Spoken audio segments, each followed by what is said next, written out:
저는 오늘 그리스도 중심적 성경 읽기와 예언의 신 올바로 읽기라는 제목으로 우리 하나님의 말씀을 어떻게 잘 이해하고 배워야 될지, 하나님의 말씀을 잘 배워야 또 저희가 올바로 증거할 수 있지 않겠습니까?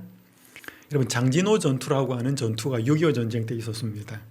한국 전쟁 중에 아주 끔찍한 전투들이 많이 벌어졌지만 그 중에 하나가 이 장진호 전투인데 11월 27일 1950년부터 12월 13일 약 17일 동안 있었던 전쟁인데 연합군 15,000명이 12만 명의 중공군과 싸운 전투였습니다. 이 전투가 왜 중요했는가 하면 이 전투의 실패와 성공에 따라서 흥남에서 1.4후 때 철수하는 그 작전이 성공하는 데 대단히 영향을 미쳤습니다. 그래서 엄청나게 고지의 주인이 바뀌어요.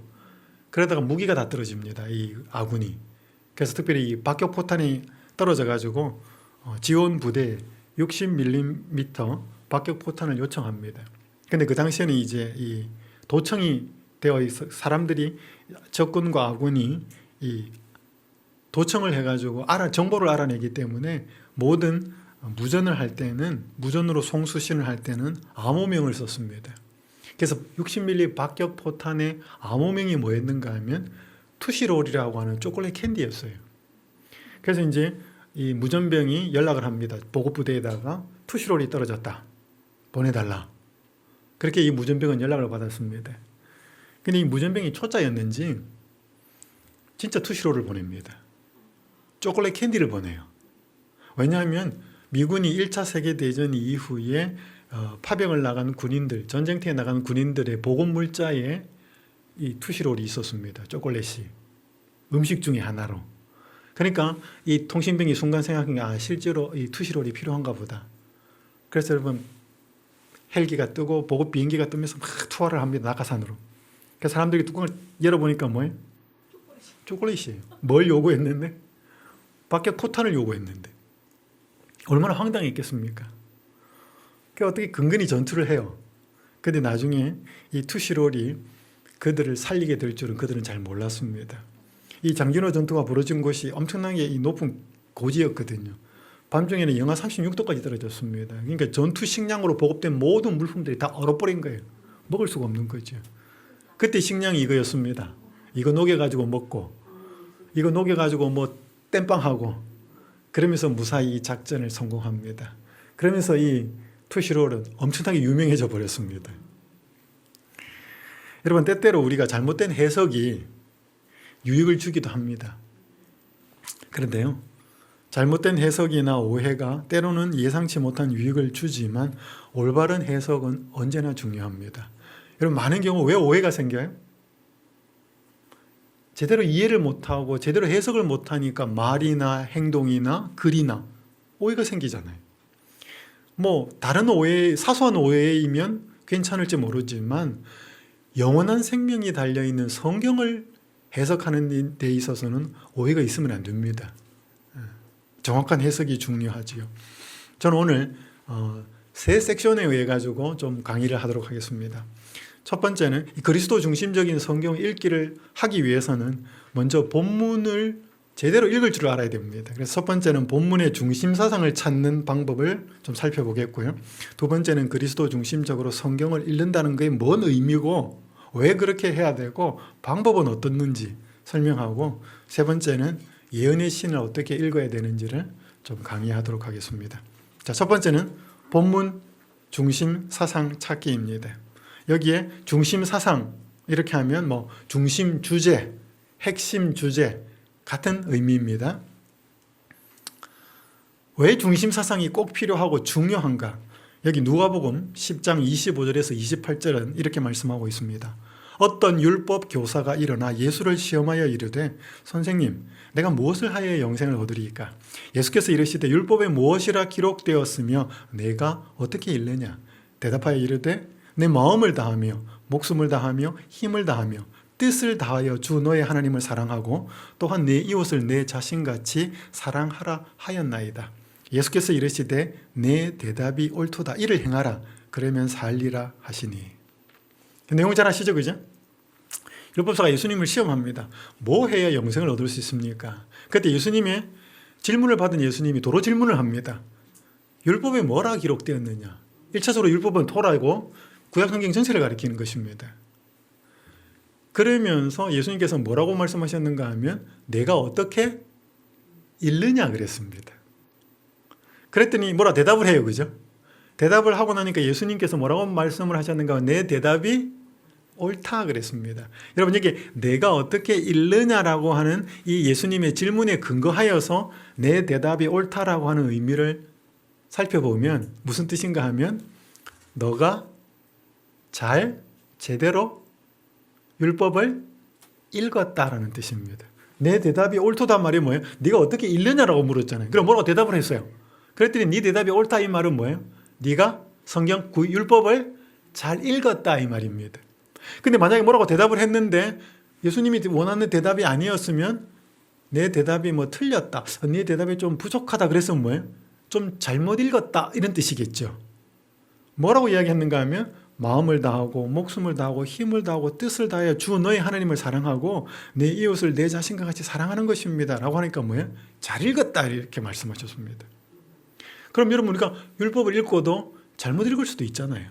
그러니까 적어도 하나님이 성경을 주시고 율법을 주시면서 그분이 말씀하신 의도가 있다는 거예요. 왜 이걸 주셨는지. 그리고 사람들이 여기에서 무엇을 읽어내고 무엇을 찾아내기를 바라시는 하나님의 마음과 의도가 있다는 거예요.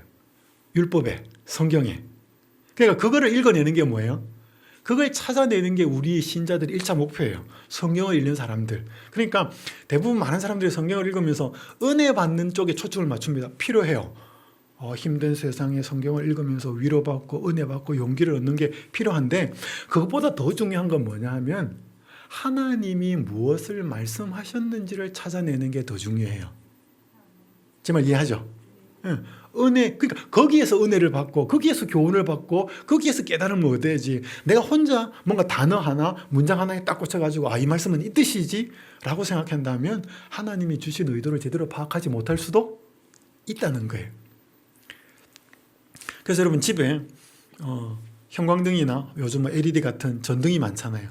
여러분 집에서 어느 장소가 가장 조명이 밝아요? 보통 뭐 거실이겠죠, 그죠? 거실이나 뭐 화장실 조명이 그렇게 밝을 필요는 없잖아요, 그죠?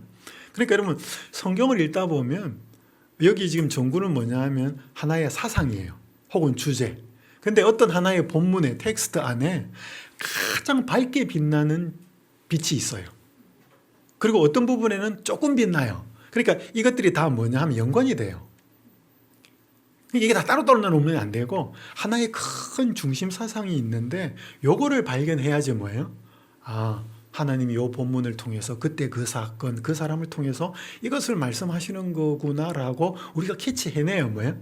성경을 제대로 읽는다 이 말이에요. 그러니까 여러분 읽는다는 말을 좀 신학적인 용어로 좀 붙이면 이게 해석이에요.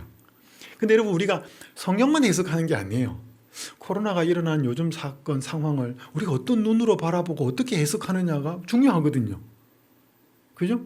요즘 이 힘든 상황 속에서 우리가 어떻게 해야 되지? 이걸 다 해석이에요. 그림을 봐도 해석이고, 음악을 들어도 해석이고, 심지어 드라마를 봐도 뭐예요? 내 나름대로 해석하는 거예요. 근데 그게 올바를 수도 있고, 다 틀릴 수도 있어요. 그 누구한테 검증을 받을 필요가 있습니다. 그럼 중심사상은 이런 거예요. 이 아이가 이제 엄마가 차려준 아침 식사를 놓고 기도를 하는데 하나님 빵을 주셔서 감사합니다. 달걀을 주셔서 감사하고요. 샐러드를 주셔서 감사하고 물을 주셔서 감사하고 다 각각 기도할 수 있지만 이걸 한 단어로 한 문장으로 할 수 있어요. 그게 뭐예요? 아침 식사를 주셔서 일용할 양식을 주셔서 음식을 주셔서 감사합니다. 이 음식이라는 단어 속에 이게 다 들어가 있잖아요. 그게 중심사상이에요. 그러니까 하나의 본문에 이야기 막 하는데 거기에서 딱 중심사상을 찾아내어야 나머지는 다 관련이 돼요. 근데 그걸 놓쳐버리면 뭐예요? 주변을 보고, 그러니까 이게 사상이라고 하는 것은 다른 말로 하면 교훈이나 주제일 수도 있거든요. 근데 하나의 본문에서 내가 여기 부분만 딱 은혜 받고 나가지고 이렇게 해버리면 이 전체가 하나님께서 말씀하신 의도를 놓쳐버리면 잘못 이해할 수 있다는 것입니다. 자, 그럼 중심사상을 찾는 데 있어서는 제일 중요한 방법이 뭐냐? 제일 많이 읽어야 돼. 한 번 읽었다. 잘 이해가 안 돼. 그럼 뭐 하면 돼? 또 읽어야 돼. 또 읽어도 이해가 안 돼. 또 읽어야 돼.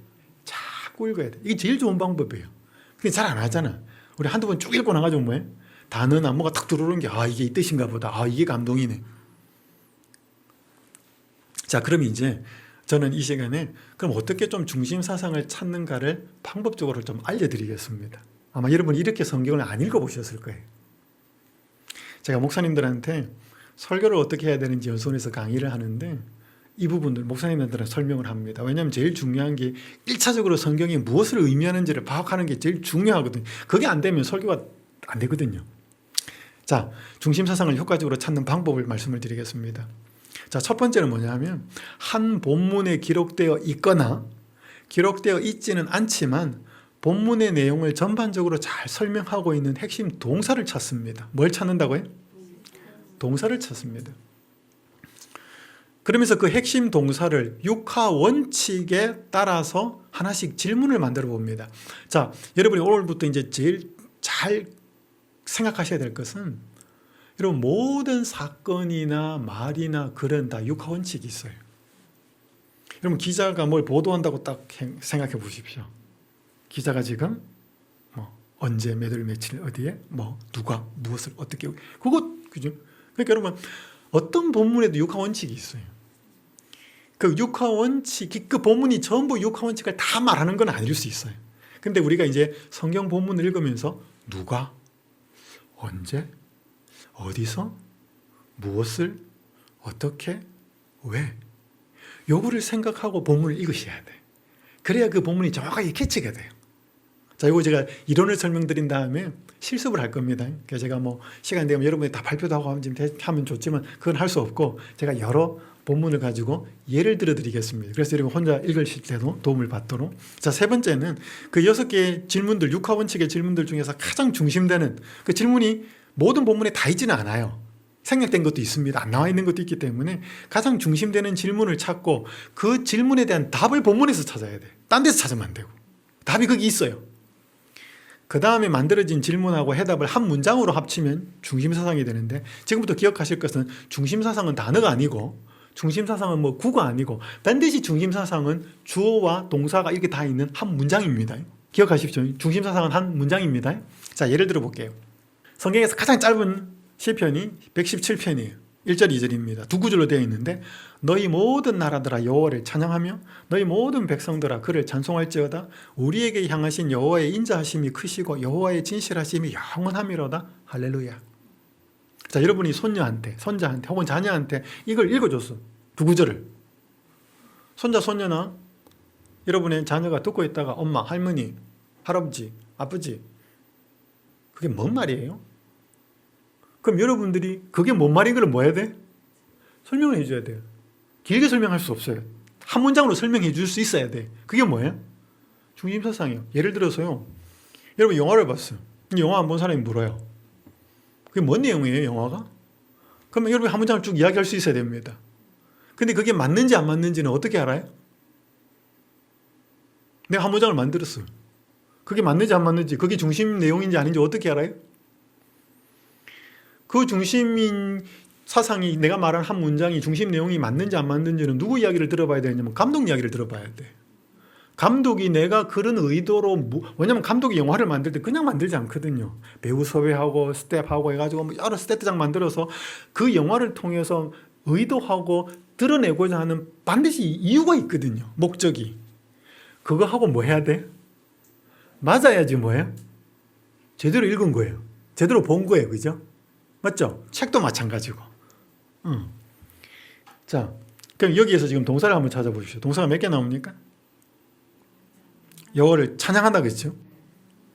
또 찬송하라 그랬죠? 그 다음 또 있어요? 두 개밖에 없어요? 이 크다라는 단어가 보통 형용사로 이해하는데 여기 이 히브리어 본문에서는 이게 동사예요. 가바르라고 하는 동사입니다. 그리고 여기 할렐루야는 여호와를 찬양하라는 그 말이거든요. 여기 할랄이라는 동사가 여기 아까 여호와를 찬양하면 이게 할랄이에요. 같이 있으면 네 개가 있어요, 동사가. 근데 여기 여러분 동사 찾기 어렵지 않죠?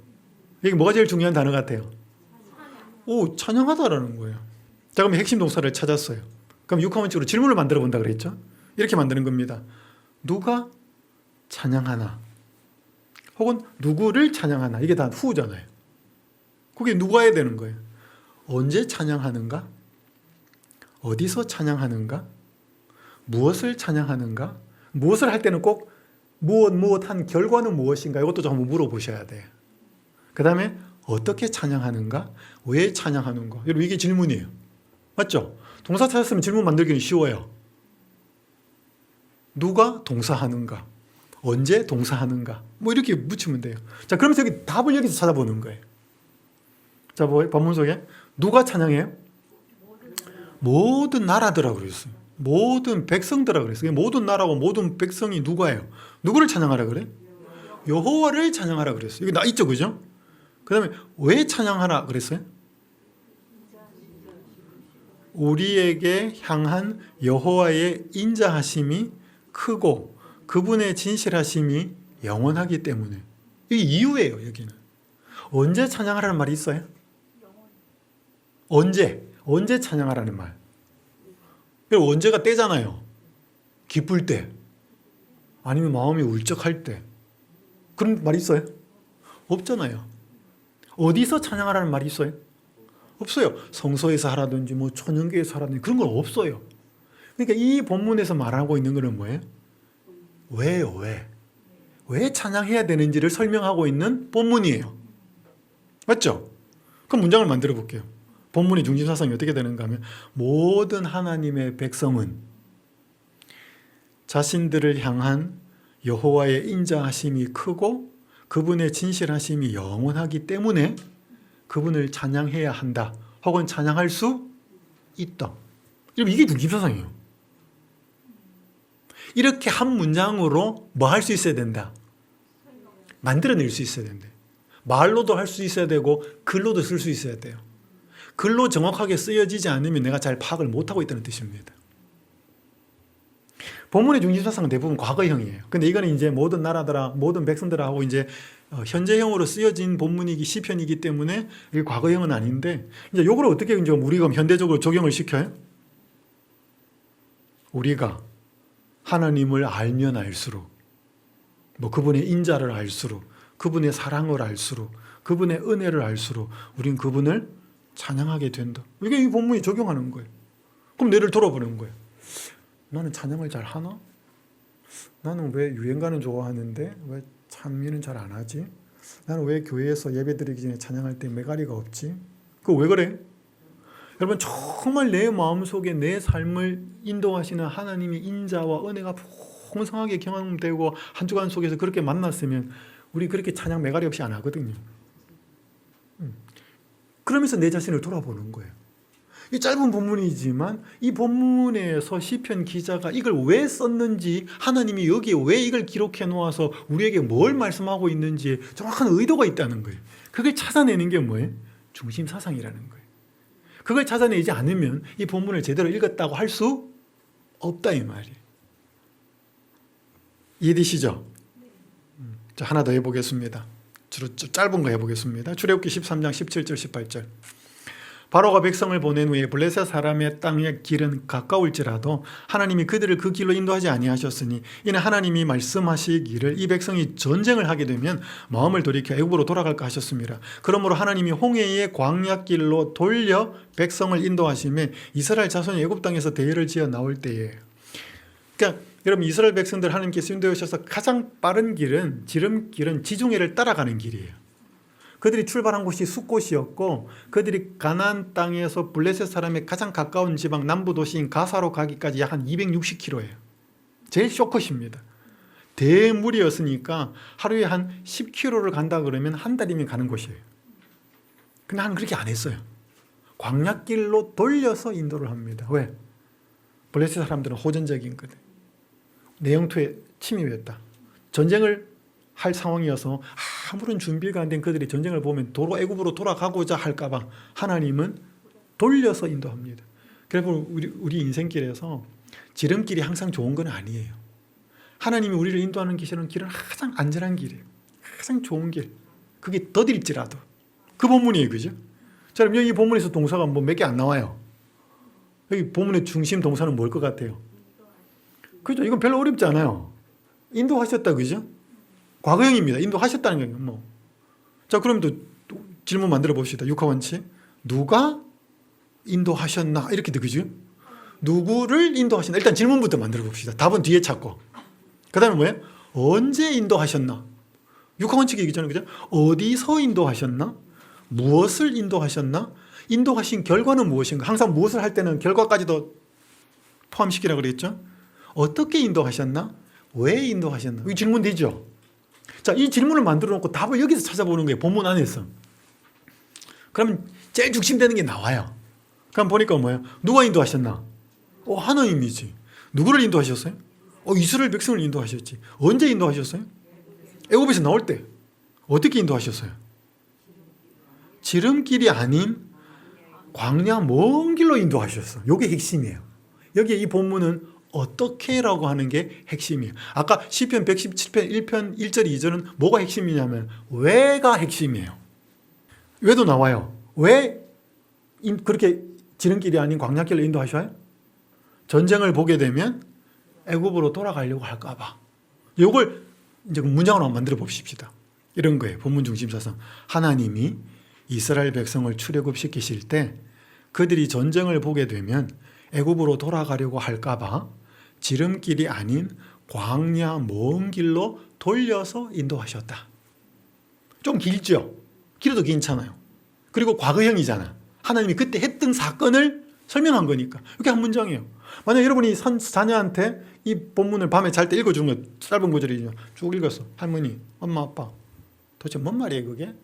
하나님이 이스라엘 백성을 출애굽시키실 때 그들이 전쟁을 보면 무서워가지고 도로 애굽으로 가자 그럴까 봐 지름길이 아닌 광야의 먼 길로 돌려서 인도하셨대.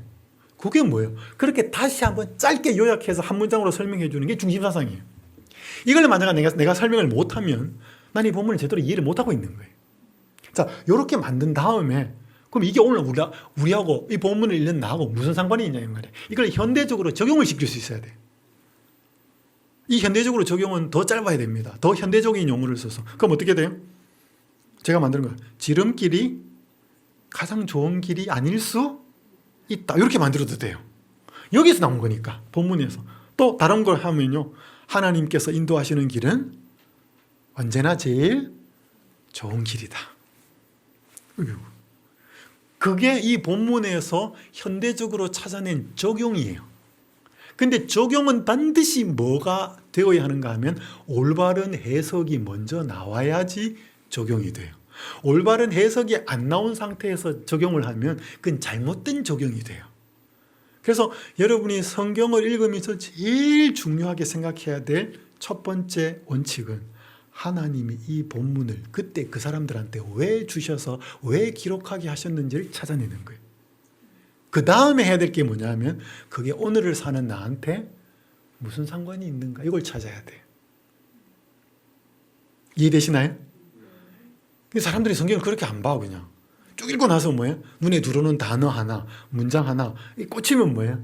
막 그게 그 본문인 줄 알아. 물론 그럴 수 아까 사진 봤잖아요. 전구. 여기도 빛이 나고 저기도 빛이 나는 게 있어요.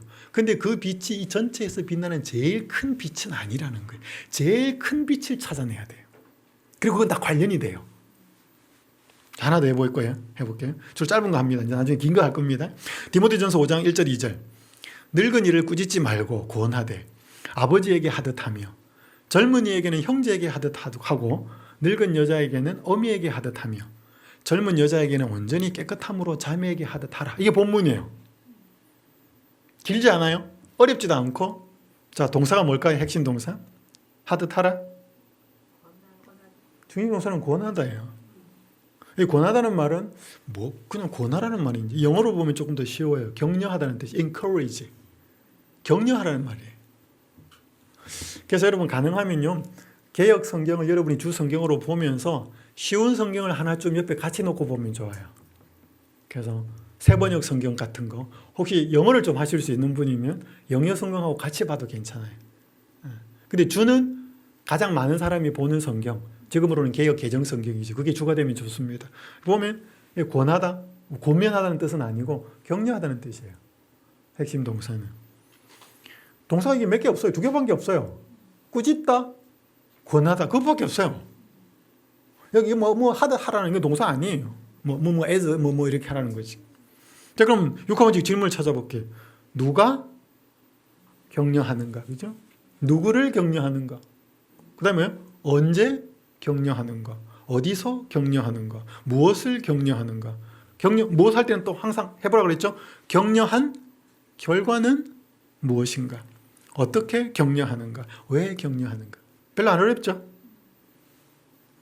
자, 그럼 본문 속 해답은 뭐예요? 누가 격려해야 돼? 이게 지금 바울이 디모데한테 쓴 편지잖아요. 그러니까 누가 1차적으로는 디모데한테 한 말이니까 디모데가 격려해야 되었어요. 그죠? 누가는 디모데가 누구를?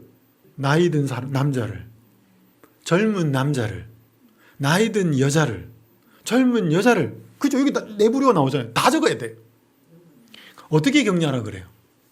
아버지와 형제와 어머니와 자매에게 하듯이.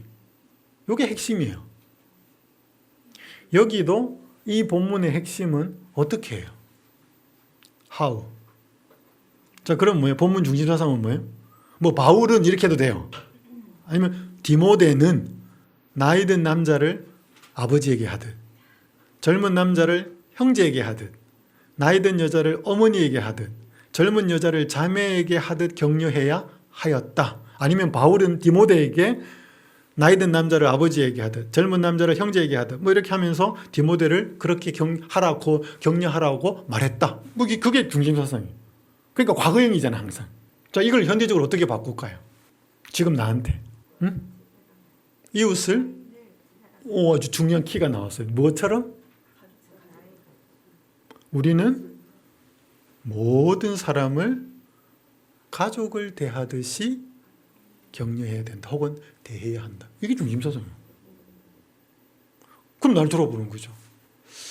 내가 아무개 집사님 혹은 이웃 대할 때 내가 우리 아들한테 대하듯이, 가족에게 대하듯이 내가 그렇게 대하고 있는가? 이건 이제 적용이에요. 그러니까 이 본문을 2구절밖에 안 읽었지만 여기에는 이 중심사상이 나타나야 되고 깨달아야 되고 이 중심사상이 나한테 어떻게 말씀하여서 적용하고 있는지를 봐야 되는 거예요. 그리고 내 삶을 돌아보는 거죠. 짧은 문장이지만 하나님이 바울을 통해서 디모데에게 말씀하시는 메시지가 있다는 거예요. 핵심 메시지가. 그걸 찾아내야 된다는 거예요.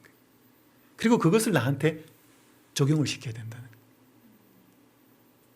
이해되시나요?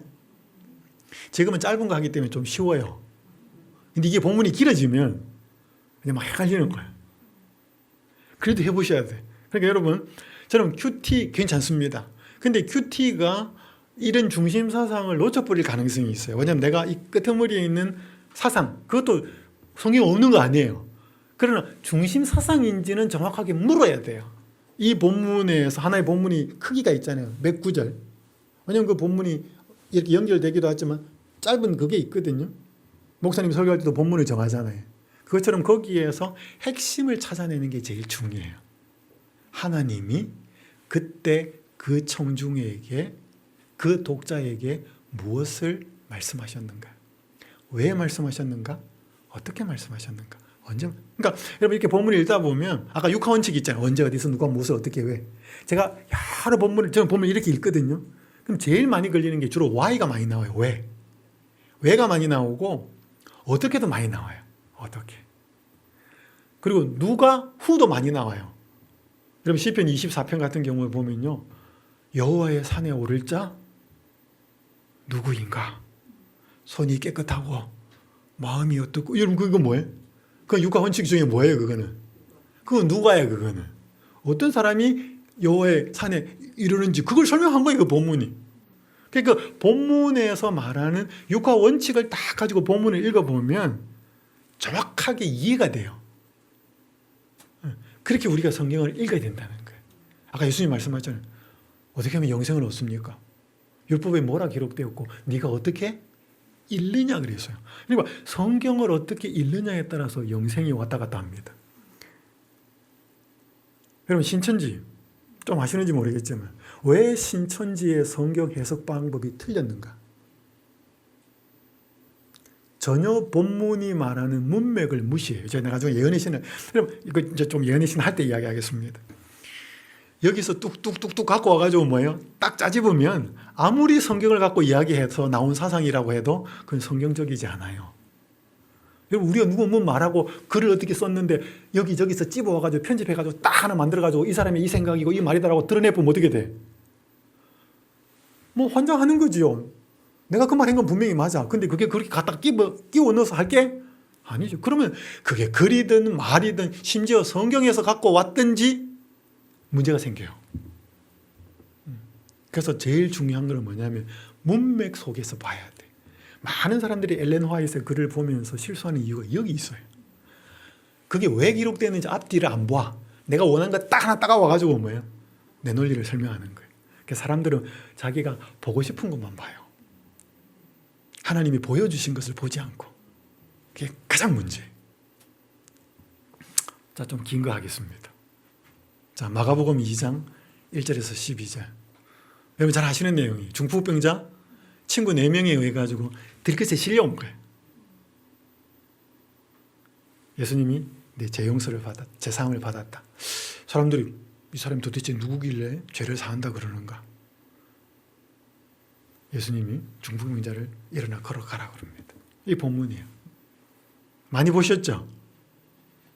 자, 제가 시간이 없기 때문에 제가 여러분 이거 시간도 좀 드리고 여러분이 직접 성경을 읽으면서 동사 찾고 질문 만들고 이걸 해야 되는데 할 수가 없어서 일단 제가 할 테니까 뭐 여러분 제가 하는 게 정답은 아니에요. 제가 읽으면서 찾아낸 중심 사상이에요. 그래서 저는 동사를 여러 개 해봅니다. 요것도 해보고 요것도 해보고 그러면서 이 본문이 하나님께서 그 당시 그 사람들에게 그 현장에서 무엇을 말씀하셨는지 비교를 해보면서 더 요게 핵심인 것 같다. 저는 그렇게 찾아냅니다. 그래서 저는 혹시 이제 여러분 나중에 이제 마치고 나면 제 연락처 알려드릴 테니까 여러분이 성경 본문을 읽으시다가 요게 중심 사상에 찾은 게 맞는지 제가 정답은 없지만 제 견해를 알려드릴 테니까 저한테 연락하시면 제가 좀 도와드리도록 하겠습니다. 제가 이 본문을 보면서 제일 많이 나오고 여러분 제일 많이 나온다고 해서 중심 사상일 수도 있고 아닐 수도 중심 동사일 수도 있고 아닐 수도 있어요. 근데 여기에 계속 나오는 단어는 죄사함을 받았다 그런 거예요. 요런 말하면 용서하다. 용서했다. 자, 한번 찾아볼게요. 핵심 동사를 일단 용서하셨다라는 말도 찾아보고 다음에는 치료하셨다는 말도 한번 해볼 겁니다. 자, 용서하셨다. 용서하다가 아니고 이 동사가 용서하셨다는 거잖아요. 그죠? 항상 과거니까. 성경은 대부분 과거 이야기니까. 자, 육하 원칙의 질문을 한번 만들어 보죠. 누가 용서하셨나? 누구를 용서하셨나? 언제 용서하셨나? 어디서 용서하셨나? 무엇을 용서하셨나? 용서하신 결과는 무엇인가? 어떻게 용서하셨나? 왜 용서하셨나? 이거 육한지 질문 되죠? 그러면 동사 만들면 질문하는 건 쉬워요. 그냥 갖다 붙이면 됩니다. 그러면서 이 질문에 대한 답을 본문에서 찾는 것입니다. 자, 본문 속 해답을 한번 찾아보죠. 누가 용서하셨어요? 예수님이 용서하셨지. 누구를 용서하셨어요? 중풍병자를 용서하셨어요. 언제 용서하셨어요? 지붕을 뚫고 중풍병자가 상에 누워 내려왔을 때, 그죠? 어디서 용서하셨어요? 이 본문엔 가버나움의 한 집이라고 나와요. 시대의 소망을 읽어보면 이게 베드로 집이에요. 그러나 베드로 집수리 해야 돼. 그러니까 그 당시 팔레스타인의 가옥 구조는 지금하고 달라요. 이렇게 한 거기 때문에. 자, 무엇을 용서하셨어요? 당연히 죄를 용서하겠죠. 그의 죄를 용서하셨죠. 그의 죄를 용서한 결과가 뭐예요? 병고치까지는 안 가요. 그의 죄를 했다 그러니까 뭐예요? 사람들의 반응이 나와요. 옆에 있던 바리새인들이 도대체 지가 뭔데 죄를 용서했다고 말을 하지? 이렇게 나오는 거잖아요. 그것도 말로 한 거예요? 속으로 한 거예요? 속으로 한 걸 예수님이 요즘은 속을 다 보시니까 중심을 보시니까. 그래서 여러분 죄를 용서한 그 결과는 사람들이 의심합니다. 예수님이 죄를 용서하는 권세가 있음을 사람들에게 말하려고 중풍병자의 병을 고치지요. 이게 결과예요. 왜냐하면 죄를 사했다고 한 거에 대해서 아무런 사람들의 의심이나 문제가 없었으면 예수님이 이거 안 하셨을는지도 몰라요. 근데 의심이 생기니까 뭐예요? 사람들한테 물어요. 죄를 사하는 게 쉽냐?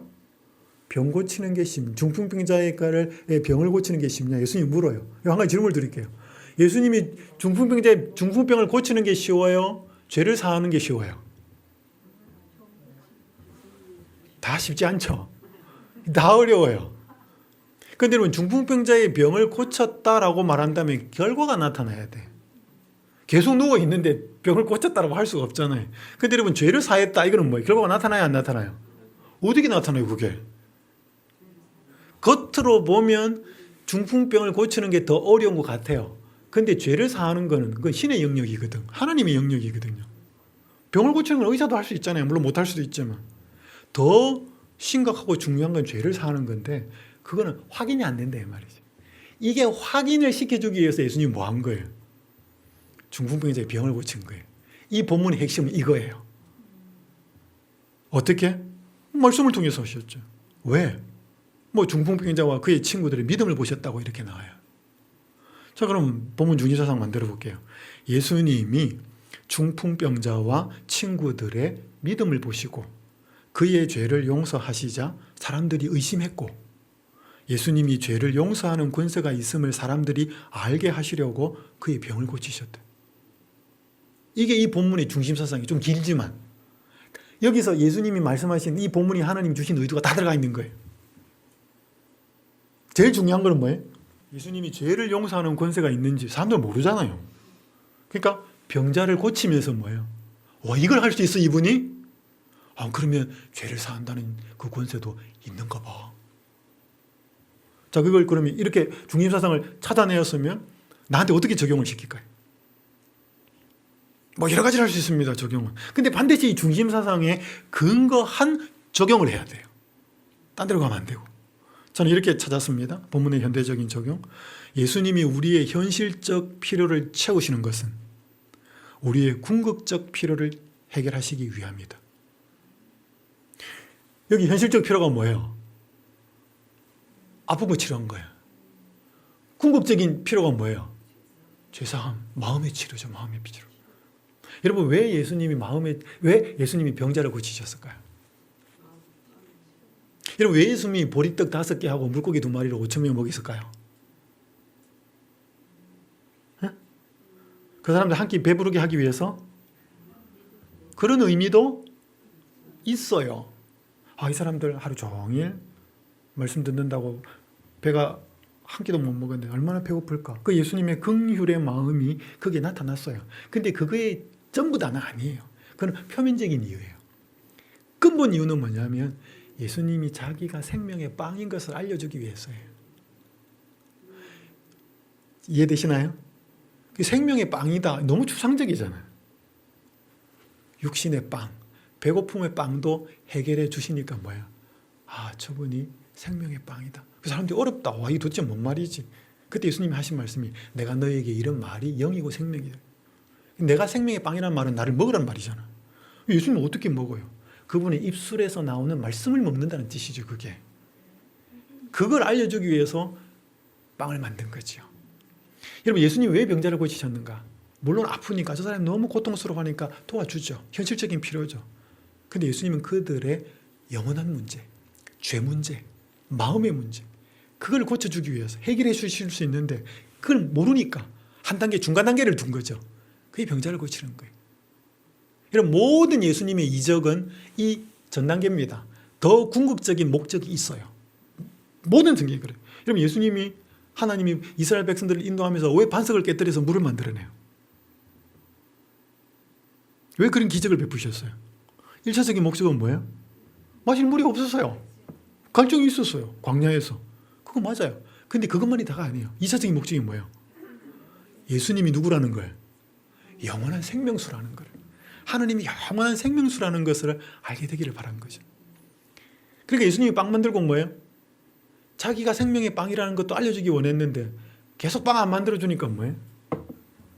갚버린 거예요. 예수님이 빵 만드니까 우와, 이런 분이 없다.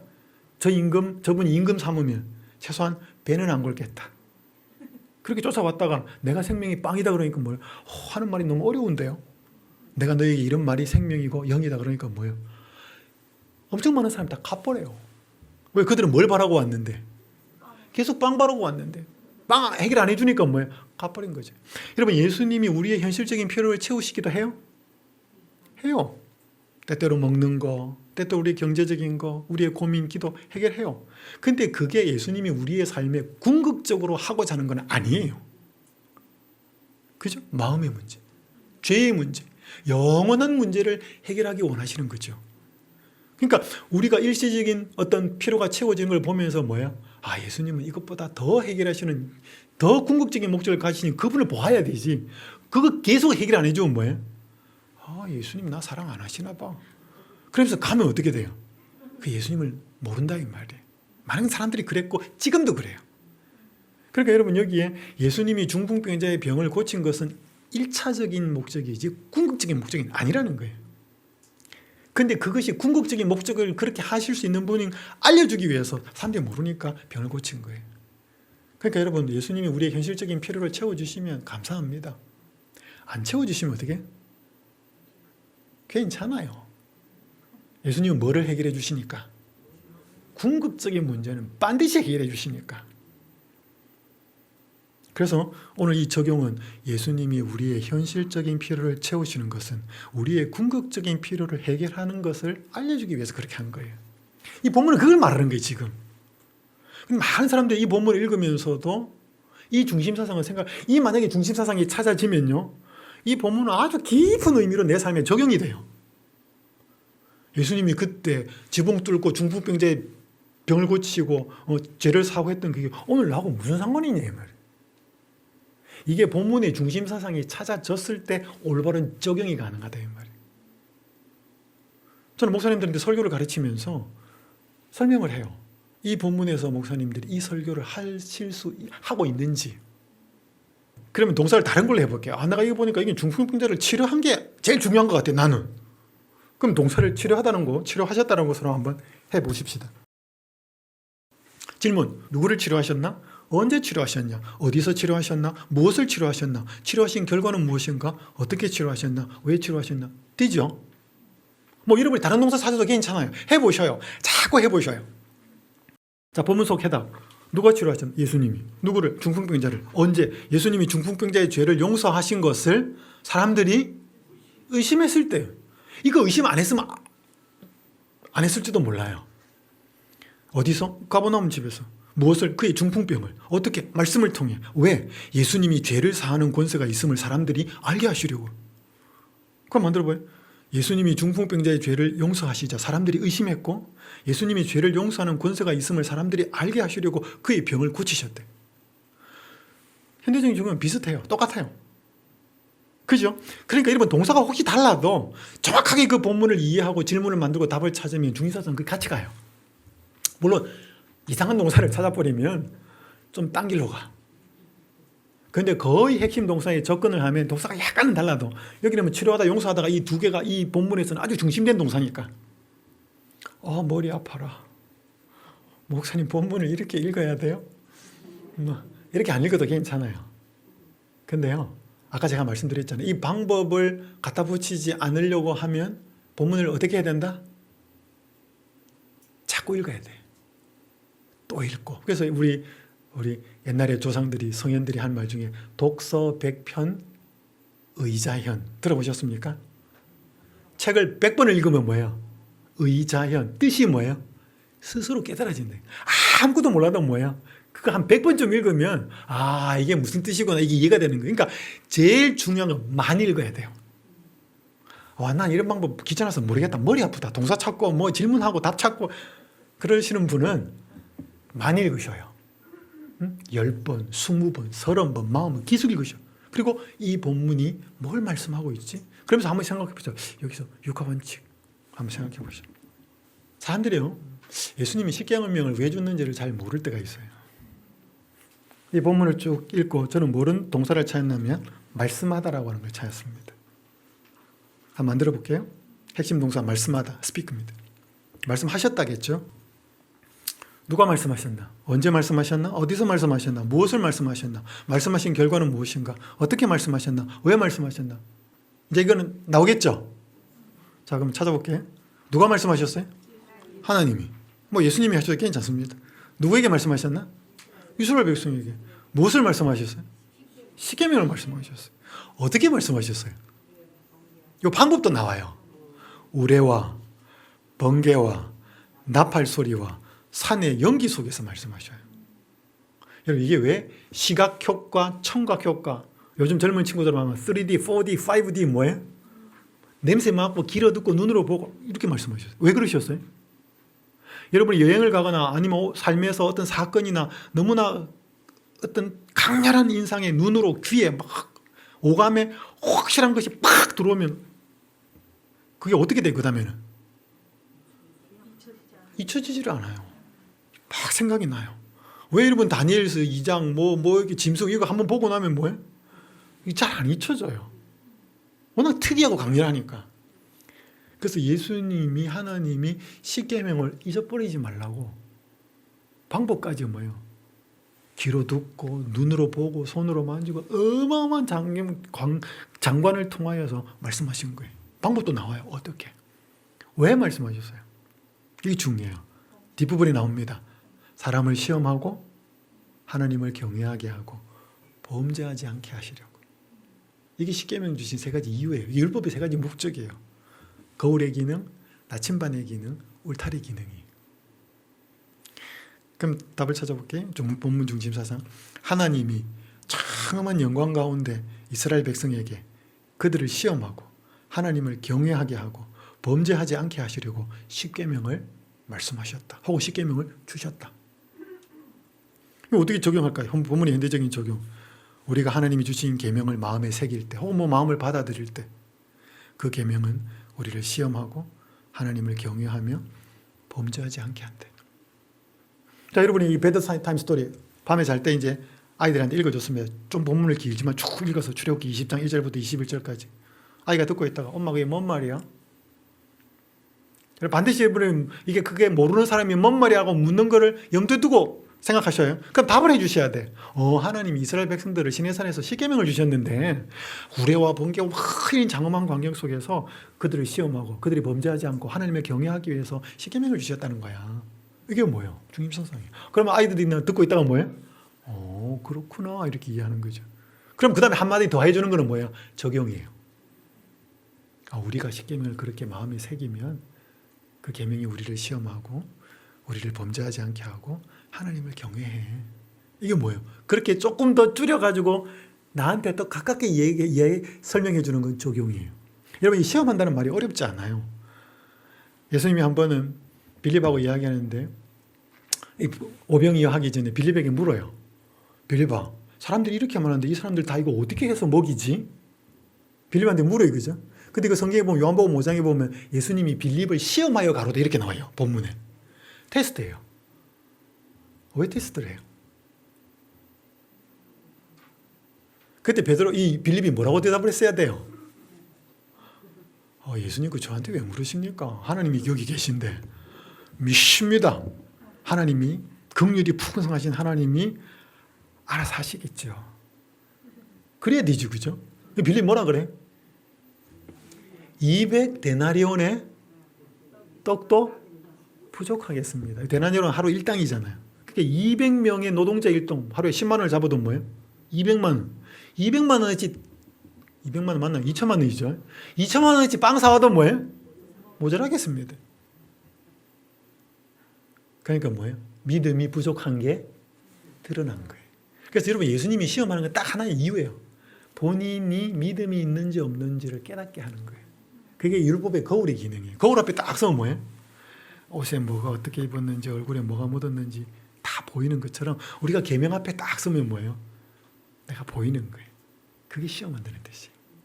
이 나쁜 의미가 아니고 우리 자신의 모습을 보게 하는 거예요. 그게 율법에 우리를 시험한다는 뜻이고 이게 율법의 거울의 기능이에요. 그래서 이 본문을 더 읽었을 때 뭐예요? 하나님이 그런 장엄한 가운데 그런 이유를 통해서 십계명을 주셨구나. 그렇게 이 본문을 이해를 해야지. 이걸 읽고 나서 뭐예요? 도대체 이게 뭔 말인지 이걸 왜 주셨는지 이렇게 하면 오리무중이면 안 된다 이 말이에요. 재미있으시나요? 머리 아프시나요? 재미있어요? 그래서 혹시 동사를 찾기가 좀 어렵다. 그러면 이 본문을 그냥 육화 원칙으로 그냥 한번 읽어보셔요. 그러면서 언제? 이게 이 출애굽기 1장 21절에서 21절에서 21절을 동사를 말씀하다라는 동사를 찾지 말고 동사는 뭔지 모르겠고 한번 육하원칙을 꼭 물어보는 거예요. 언제 어디서 이 뒤에는 다 뭐냐면 동사예요. 여러분 언제 어디서 누가 무엇을 어떻게 왜 이 본문은 뒤에 뭔가 항상 따라 나와야 되는 거예요. 그게 동사예요. 그죠? 그러니까 이게 언제 뒤에 뭐가 붙고 어디서 뒤에 누가 붙고 누가 뭐가 붙는지 이 본문 읽으면서 한 6가지 질문을 하면 아 여기는 무슨 동사가 와야 될 것 같은 느낌이 와요. 그걸 한번 해보라는 거죠. 이거 그 방법입니다. 언제? 뭐 어디서? 누가? 그럼 여호와 하나님이 누구에게? 뭐 이스라엘 백성이 이렇게 나올 거 아니에요. 그럼 무엇을 이렇게 되면 뭐예요? 십계명은 이렇게 나오다 보니까 뒷말은 뭐가 나올 것 같아? 주셨다거나 뭐예요? 반포하셨다거나 아니면은 말씀하셨다거나 뭔가 이렇게 동사가 나와야 될 것 같잖아요. 제 말 이해돼요? 그러니까 처음부터 여기에서 제일 중요한 중심 동사가 뭔지를 찾아서 육하원칙을 만들어도 되고 그건 난 너무 어렵다. 이게 동사 만들기가. 그래서 육하원칙으로 그냥 질문을 해보는 거예요. 언제? 어디서? 누가? 무엇을? 이렇게 하다 보면 뭐예요? 그 뒤에 나오는 게 다 동사입니다. 동사가 나와야지 이게 본문이 설명이 돼요. 그렇게 하다 보니까 뭐예요? 이게 말씀하셨다라는 게 나와야 될 것 같아. 그렇게 해도 됩니다. 그렇게 하다 보면 뭐예요? 어떻게? 왜? 말씀하신 결과는 뭔가 하는 거. 그러면 본문의 용립사상이나 현대적인 비슷하게 돼요. 자, 이 시간 첫 번째 강의 시간에 말씀드린 것은 성경을 어떻게 읽느냐가 대단히 중요하다는 것입니다. 왜냐하면 예수님이 그 본문을 주셔서 말씀하신 의도가 있기 때문에 그거를 찾아내는 것이 성경을 읽는 우리 그게 꼭 신학생이 아니고 목사님이 아니어도 모든 신자의 뭐예요? 첫 번째 해야 될 의무입니다. 왜냐하면 거기에서 영원한 생명이 달렸기 때문에. 자, 그럼 이제 두 번째 이어서 그리스도 중심적 성경 읽기로 좀 들어가 보도록 하겠습니다. 자, 여러분 민수기 21장에 보면 이스라엘 백성들이 불평하다가 광야에서 이제 불뱀에게 물려가지고 많이 죽어가잖아요. 그때 하나님이 모세에게 시킨 말씀이 뭐예요? 돛뱀을 만들어가지고 달아라. 이걸 쳐다보면 살겠다. 그 모세가 순종하잖아요. 그걸 따라갔던 사람들은 순종했던 사람들은 나았고, 저게 뭐 그런 사람은 죽었어요. 자, 한 가지 질문을 드릴게요. 모세가 광야에서 놋뱀을 만들어 장대 위에 높이 달았을 때 그것이 그리스도의 십자가의 죽음을 상징한다는 것을 모세가 알았을까요? 몰랐을 거예요. 근데 이게 어디에 나오는가 하면 요한복음에 가면 이제 나와요. 니고데모가 예수님께 찾아오잖아요. 선생님, 그렇게 할 때 다 아시잖아요. 그죠? 어떻게 거듭나야 됩니까? 인자가 높이 들려야 되겠다. 모세가 광야에서 뱀을 든 것처럼. 요한복음 3장 14절에 나오잖아요. 그러니까 여러분 성경에 특별히 구약이나 다니엘도 마찬가지입니다. 다니엘이 자기가 계시를 보았고 기록을 했지만 다니엘이 자기가 본 계시를 다 이해한 게 아니에요. 요한도 마찬가지고. 그러니까 성경 기자가 받아 적었지만 계시를 보았지만 다 안 건 아니에요. 그러니까 그 본문에는 훨씬 더 깊은 구속사적인 의미가, 그러니까 구속사적인 의미라 그러면 하나님이 인간을 구원하는 깊은 그 스토리가 포함되어 있는 거예요. 그래서 필립 페인이라고 하는 신학자는 이렇게 말했습니다. 하나님은 한 성경 기자의 글을 통해 그가 완전히 이해한 것보다 더 많은 것을 드러내실 수 있다.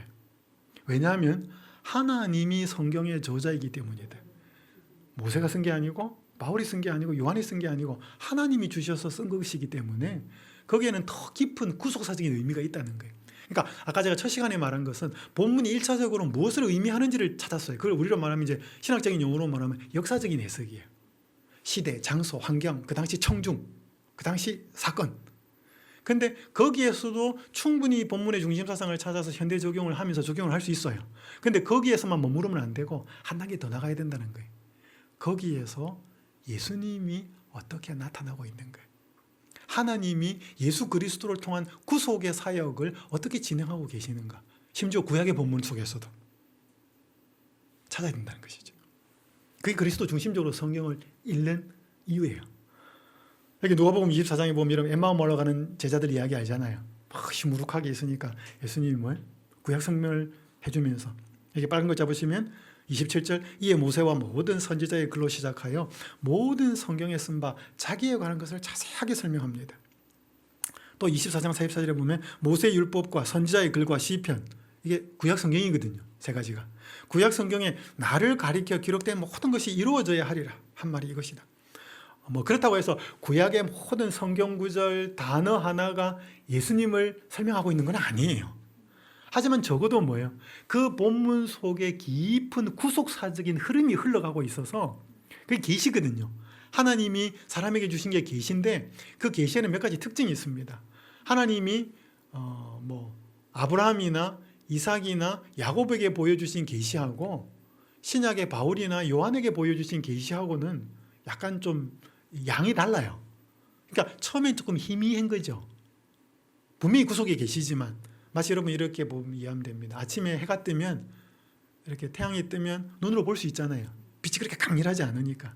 근데 점점 밝아져서 머리 중천에 떠 있을 때는 못 보잖아요. 그렇게처럼 더 강렬하게 빛이 나타나는 것처럼 하나님의 계시는 하나님의 선지자들과 그의 사람들에게 점점 더 점진적으로 주어졌습니다. 근데 모세에게 주어진 거하고 바울에게 주어진 게 다르지를 않아요. 연결이 되죠. 그게 다 구속적인 것입니다. 인간을 구원하는 예수님의 스토리고 그 하나님의 계시의 절정은 예수 그리스도에게 나타나는 거죠. 그리스도의 십자가, 그분의 품성, 그분의 인격, 그분의 사역, 이게 절정이에요. 그러니까 다시 이렇게 되돌아가 보면 계시가 이렇게 쭉 와가지고 여기 예수님에게서 절정을 이루는데 그러면 여기도 보면 뭐예요? 다시 돌아가 보면 그 본문을 탁 잘라보면 뭐예요? 뭔가 여기에는 구속사적인 것이 남아있다는 거죠. 이게 점진적으로 발전되어 왔으니까. 제 말 이해되나요? 그러니까 구약을 다시 돌아가 보면 뭐예요? 어떤 본문이든지 희미하게나마 예수님을 보여주는 뭐 어떤 사건이나 그분의 모습이나 구속적인 특징이 나타난다는 거예요. 아까 말한 것처럼 그 노뱀 같은 경우는 뭐예요? 분명히 그냥 모세는 광야에서 든 노뱀으로 이해했지만 니고데모에게 말씀하신 예수님은 그 십자가로 설명을 한 거거든요. 자기가 거기에 나타났다라고 이야기하는 거거든요. 그래서 이게 실물교훈 115쪽에 이렇게 말씀합니다. 성경의 매 페이지는 그리스도의 빛을 비춘다. 그리스도는 신약에 나타났는데 어떻게 구약도 포함되잖아요, 그죠? 성경의 모든 페이지가 그리스도의 빛을 비춘다.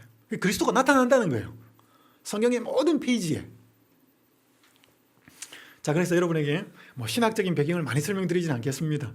왜냐하면 여러분들은 실질적인 게 중요하니까. 방법. 한번 들어보셨을 겁니다. 표상학. 들어보셨죠? 표상학이 뭐냐 하면 구약의 제도, 인물, 사건의 1차적인 의미를 넘어서 그리스도의 인격, 품성, 사역의 상징으로 연관시켜서 이해하는 학문이 이 표상학이에요. 여러분, 요셉은 분명히 야곱의 아들이에요. 그 인물의 모습이 분명히 나타나지만 요셉의 모습을 잘 살펴보면 예수 그리스도의 모습이 보여요. 그죠? 사랑받는 아들, 미움받는 형제. 그게 예수님 모습이거든요. 그렇게 보는 게 뭐예요? 표상학이에요. 여러분, 성소는 그 당시 하나님이 거하시겠다고 만든 하나님이 거하시는 장소죠. 그지만 뭐예요? 그 안에 첫째 칸에 촛대, 7 촛대는 뭐예요? 나는 세상의 빛이다 라고 말씀하시는 예수님. 떡상은 뭐예요? 아까 말씀드린 요한복음 5장에 나는 생명의 떡이다. 뭐 말씀도 됩니다. 그 다음에 분향단. 그게 다 하나가 뭐예요? 예수님의 구속사적인 사역을 표상하는 거예요. 그게 표상하기. 출애굽 사건. 이집트에서 나온 모세를 따라서 나온 사건은 이 죄의 세상에서 뭐예요? 모세가 상징하는 예수님을 따라서 우리가 나온 거죠. 그리고 가나안 땅으로 가는 것은 영원한 하늘 가나안으로 가는 구속사적인 사건을 표상하는 거죠. 그게 표상하기. 타이폴로지라고 하는. 여러분 이 표상학이라는 단어를 모르셨지? 그렇게 이해해요. 그 다음에 상징, 심볼. 아까 말한 그런 비슷한 것들입니다. 그 다음에 약속 성취. 예수님이 베들레헴에 태어나겠다. 그러면 그게 미가서에 연이 돼 있잖아요. 그럼 그게 마태복음에 사복음서에 나오잖아요. 그게 약속되었던 것이 성취가 되는 것, 딱 9절이 나오는 것을 이것도 뭐예요? 예수님 보여주는 거예요. 그 다음에 비교. 이게 좀 많이. 그러니까 뭔가 사건과 사람의 모습인데 이게 예수님 모습하고 뭔가 이렇게 비교를 해볼 수 있다는 거죠. 아니면 정반대. 자, 많은 설명드리지 않고 예를 들겠습니다. 내가 이 20년, 창세기 31장, 내가 이 20년을 외삼촌과 함께 하겠거니와 외삼촌의 암양들이나 암염소들이 낙태하지 아니하였고 또 외삼촌의 양떼의 숫양을 내가 먹지 아니하였으되 하면서 물려 찢긴 것은 내가 외삼촌에게로 가져가지 아니하고 낮에 도둑을 맞았든지 밤에 도둑을 맞았든지 외삼촌이 그것을 내 손에서 찾았으므로 내가 그것을 스스로 그것을 보충하였으며 내가 이와 같이 낮에는 더위와 밤에는 추위를 무릅쓰고 눈붙일 겨를도 없이 지냈나이다. 여러분 이거 중심사상 찾을 수 있어요. 아까 재보면 됩니다. 근데 거기서 한 단계 더 나가자는 거죠. 여러분 여기에 이게 지금 라반의 집에서 야곱이 20년 동안 하면서 고생 엄청 하고 그죠? 양 키울 때 목동 생활할 때 너무 힘들었다는 거거든. 여러분 여기에서 예수님의 모습을 찾을 수 있을까요? 여기서 예수님의 모습을 읽어낼 수 있을까요? 지킨 거. 그게 어떻게 예수님하고 연관이 돼요? 아, 예수님이 양 도둑 안 맞고 잘 지키고 계신 거? 너무 쉬운 단어가 연결되는 단어가 하나 있잖아요. 이 지금 이 야곱의 직업이 뭐예요? 목자잖아. 그럼 우리는 당연히 뭐가 떠올라야 돼? 선한 목자이신 예수님이 떠올라야지. 이 야곱의 모습만 보고 끝내는 게 아니고 선한 목자 되신 예수님이 이 본문 속에서 떠올라야 된다 이 말이에요. 그렇게 보는 게 뭐야? 이렇게 만약에 여기 야곱은 전혀 보지 않고 이 본문 속에서 무조건 선한 목자 되신 예수님만 보면 그것도 잘못이에요. 그거는 역사적인 해석을 무시하는 거예요. 그걸 여러분 이제 신학적인 용어로 알레고리라 그래요. 그렇게 하면 안 돼요. 먼저 1차적으로 그 본문을 봐야 돼. 아까 그게 중심사상을 찾아야 되는 거예요. 그리고 거기에서만 그치지 말고 뭐예요?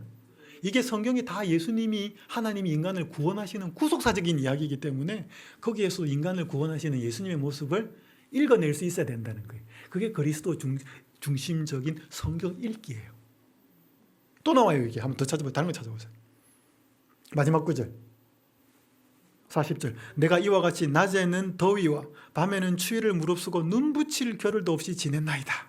이 야곱의 이 고백을 통해서 어떤 예수님의 모습을 찾아낼 수 있을까? 지키시는 예수님. 오케이. 저는 이렇게 봤어요. 시편 121편. 시편 121편은 뭐예요? 이스라엘을 지키시는 자는 졸지도 않고 주무시지도 않고 눈동자처럼 지키고 계시는 하나님이잖아요. 야곱이 그랬다는 거예요. 그러니까 야 야곱 참 부지런했네. 농땡이 안 치고 참 성실했네. 이거 보는 것도 괜찮지만 그렇게 보면서 뭔가 우리가 일 책임을 맡고 뭘 하면 이 정도 해야지. 이렇게만 보면 안 된다는 거예요. 이 모습 속에 우리를 눈동자처럼 지키고 주무시지도 않고 졸지도 않고 양 되시는 우리를 지키고 보호하시는 목자 되신 예수님을 우리는 볼 수 있어야 된다는 거예요. 이해돼요? 그럼 은혜가 있잖아. 이 본문 분명히 예수님이 이야기하는 본문이 아니에요. 야곱의 삶을 이야기하는 거지. 라반한테 하는 이야기지. 여러분 이 제 이야기가 아니고 이 본문이 부조 선지에 그대로 나와요. 이 두 번째 이야기는 안 나와. 이 야곱의 목자 대신 목자로서의 살았던 삶을 이야기하면서 화이트부인의 글에 뭐가 나오냐면 예수님은 우리의 목자로 이렇게 나와요. 그게 그리스도 중심적으로 성경을 읽는 거예요. 그러니까 표상이죠. 이거는 그죠? 목자인 야곱의 모습을 통해서 선한 목자 되신 예수님을 읽는 거죠. 보는 거죠. 좀 하나 더 해보십시다. 이 저주하는 기도예요. 여러분 성경에 저주하는 기도가 나와요. 재밌습니다. 그의 연수를 짧게 하시고 그의 직분을 타인이 빼앗게 하시고 그의 자녀는 고아가 되고 그의 아내는 과부가 되고 그의 자녀들은 유리하며 구걸하고 그들의 황폐한 집을 떠나 빌어먹게 하소서. 여러분 이런 기도 해도 돼요? 안 돼요? 재밌죠? 여러분 이건 시예요. 이게 만약에 율법서나 역사서에 기록이 됐으면 난리가 났어요. 여러분 시는 뭐예요? 시는 뭐가 제일 중요해요? 시는 감정이에요. 시인이 왜 그런 시를 쓰는지 감정이 제일 중요한 거거든요. 정서. 여러분 마치 시를 교리처럼 생각하면 안 돼요. 그 이제 성경의 장르를 읽는 것의 어떤 또 해석이 필요한데 여러분 뭐 너무 가슴이 답답하거들랑 너무 그 사람이 믿거들랑 그 사람한테 가서 조준을 하지 마십시오. 그럼 전혀 덕이 안 되고 근데 하나님한테 와서는 이 기도 하셔도 돼요. 우리 하나님한테는 안전빵이에요. 이거 절대로 흘러나가지를 않아. 카타르시스. 여러분 이 기도를 보면서 여기서 예수님 모습 한번 찾아봐요. 황당하죠. 이거 보여주고 여기서 예수님을 찾아보라 그러니까. 어렵지 않아요. 자신을 십자가에 못 박던 자들을 위해서 뭐예요? 아버지 저들의 죄를 용서해 주십시오라고 간구하시던 예수님의 모습과 비교해 보는 거죠. 전혀 예수님의 모습은 없는데 예수님은 이런 기도 안 했다 이 말이죠. 아무리 원수일지라도 그 사람의 죄를 용서해달라는 기도를 하셨지. 그러니까 아까 비교, 대조, 비슷한 걸 찾아내든지 반대를 찾아내든지 뭐예요? 거기에서 예수님의 모습을 찾아낼 수 있다 이 말이에요. 먼저 이 본문을 1차적으로 역사적으로 보고 해석하고 읽고 그 다음에 뭐예요? 여기서 어떻게 예수님의 모습을 찾아낼 수 있을까를 고민해 봐야 된다는 거예요. 그러면 신명기에 보면 6년 하고 나면 종으로 돌려보내야 됐으면 종을 이제 해방시켜줘야 돼요. 근데 그 중에 뭐예요? 안 가겠다. 주인이 결혼을 시켜줘가지고 안 가겠다. 처자식도 있고 그러면 뭐예요? 데리고 와가지고 문에다가 길을 뚫으라 그랬어요. 그럼 영원히 그 집에 종이 되겠다 그래요. 이 본문이 중심사상이요. 있어요. 그럼 여기서 여러분 예수님 모습 한번 찾아봐요. 복을 주시는 분. 갑자기 뜬금없이 나오면 안 돼요. 왜냐하면 여기서 예수님의 모습을 찾아야 된다고 말할 때는 개연성이 있어야 돼요. 논리적인 개연성이 없이 팍 띄워버리면 그게 이제 알레고리가 되는 거예요. 당신 왜 그렇게 생각하냐고 물으면 할 말이 없잖아요. 이유가 있어야 돼. 여러분 지금 이제 성경을 그렇게 한 번도 안 보신 거야. 왜냐하면 신약 성경에서 예수님을 찾아내는 건 쉬워요. 예수님 직접 나와 있으니까. 근데 구약 성경에서 예수님을 찾는 건 쉽지 않아요. 자, 여러분 제가 시간이 있으면 막 질문도 할 텐데 여기서 보면 억지로 된 종이 나와요. 그죠? 팔려간 거거든. 돈 때문에, 빚 때문에. 이 모습은 어떻게 보면 죄의 종이 된 인간의 모습을 보여줍니다. 뭐 상징한다고 그럴까요? 여기 보면 자원하여 된 종이 나오잖아요. 사랑 때문에. 인류의 종이 되신 그리스도. 여기 보면은 주인과 그의 처자식 때문에 내가 자유하지 않고 종 되겠다고 하는 사람이 나와요. 야, 처자식 때문에 종 되겠다고 하는 사람은 이해가 되는데 자기를 6년 동안 데리고 있었던 주인이 너무 좋아가지고 나 이 집에 영원히 종 되겠다고 하는 사람이 있을까? 있었을 거라요. 그 주인이 너무 좋아가지고. 자원하여 된 종이잖아요. 여러분 예수 그리스도는 이 땅에 자원하여서 오신 거잖아요. 종으로. 그래서 이 자원하여 된 이 종의 모습을 통해서 뭐예요? 예수 그리스도의 모습을 비교해 보는 거죠. 예수님의 모습을 찾아낼 수 있다 말이죠. 그래서 그 사람 귀에 못 들었어요? 그 사람이 자원하여 종이 되겠다는 표가 뭐예요? 귀 뚫은 거예요. 귀에 구멍 난 거예요. 예수님이 이 땅에 오셔서 자원하여서 인류의 종이 되신 그 표가 뭐예요? 십자가지. 이 종의 흔적은 십자가의 흔적을 보여준다 이 말이에요. 무조건 뜬금없이 저 못자국 여기 깃두른 건 십자가다. 그러면 안 돼. 그럼 뭔 근거로 이렇게 나오는 거지. 근데 이 사람이 자원하여 된 종이다. 자원하여 된 종을 보여주는 그 흔적이다. 이렇게 되면 뭐예요? 아, 예수님은 자원하여 오신 종이시다. 우리를 섬기셨고 그것을 영원히 드러내기 위해서 십자가에 달려 돌아가셨다. 이러면 뭐예요? 아, 논리적인 개연성이 있는 거예요. 그것도 그렇게 볼 수도 있겠다 이 말이죠. 이렇게 이 본문의 역사적인 의미를 첫 번째로 보고 중심사상을 찾고 한 단계 더 나가서 뭐예요? 예수 그리스도와 관련되어 있는 모습도 찾아내는 것. 이게 그리스도 중심적인 성경 읽기예요. 또 하나 해볼까요? 이 다윗이 왕되기 전에 사울에게 늘 쫓겨다닐 때 한 번은 목이 너무 말랐는지 야, 베들레헴에 그때 내 목동 시절에 야, 그때 그 우물에서 마신 물 참 맛있었는데 그 말을 해요.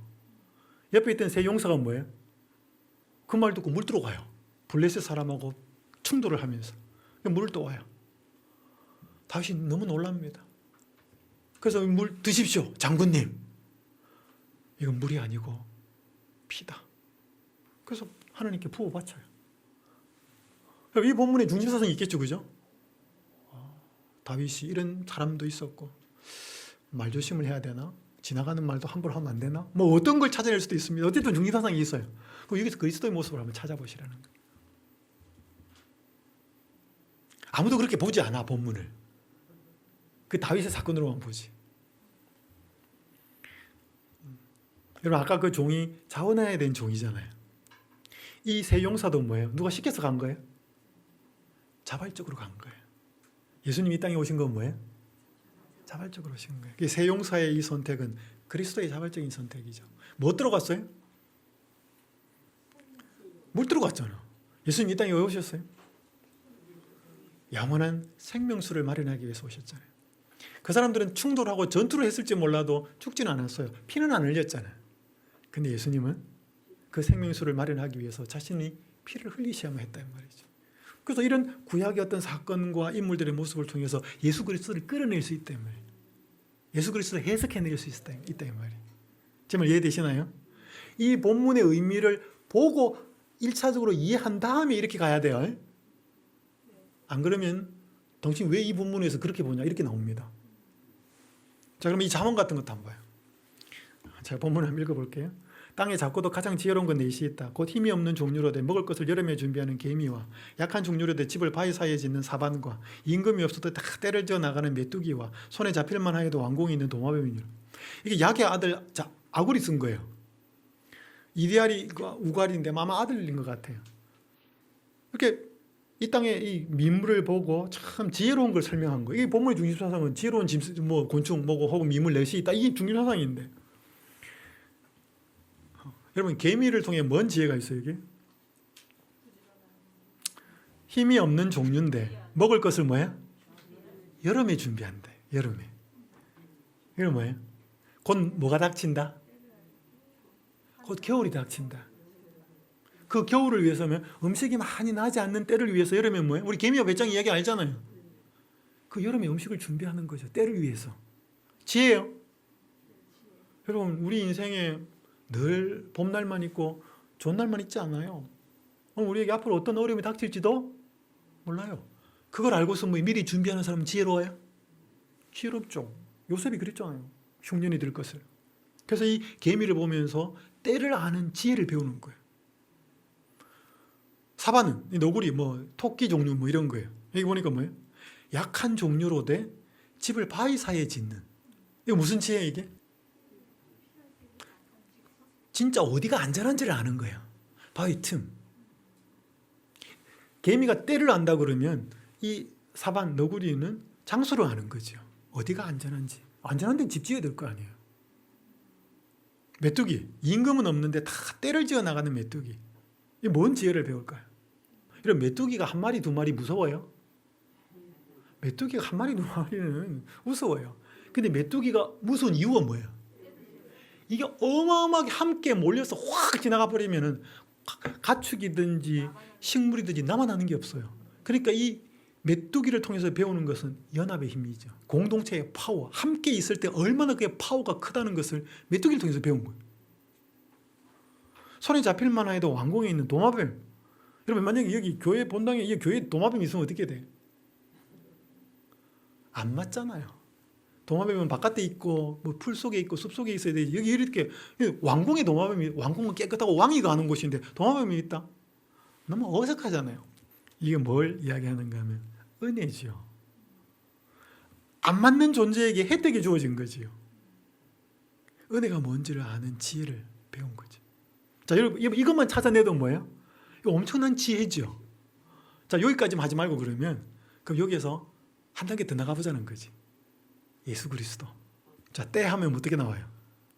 여러분 성경에 때는 예수님하고 엄청나게 관련이 있습니다.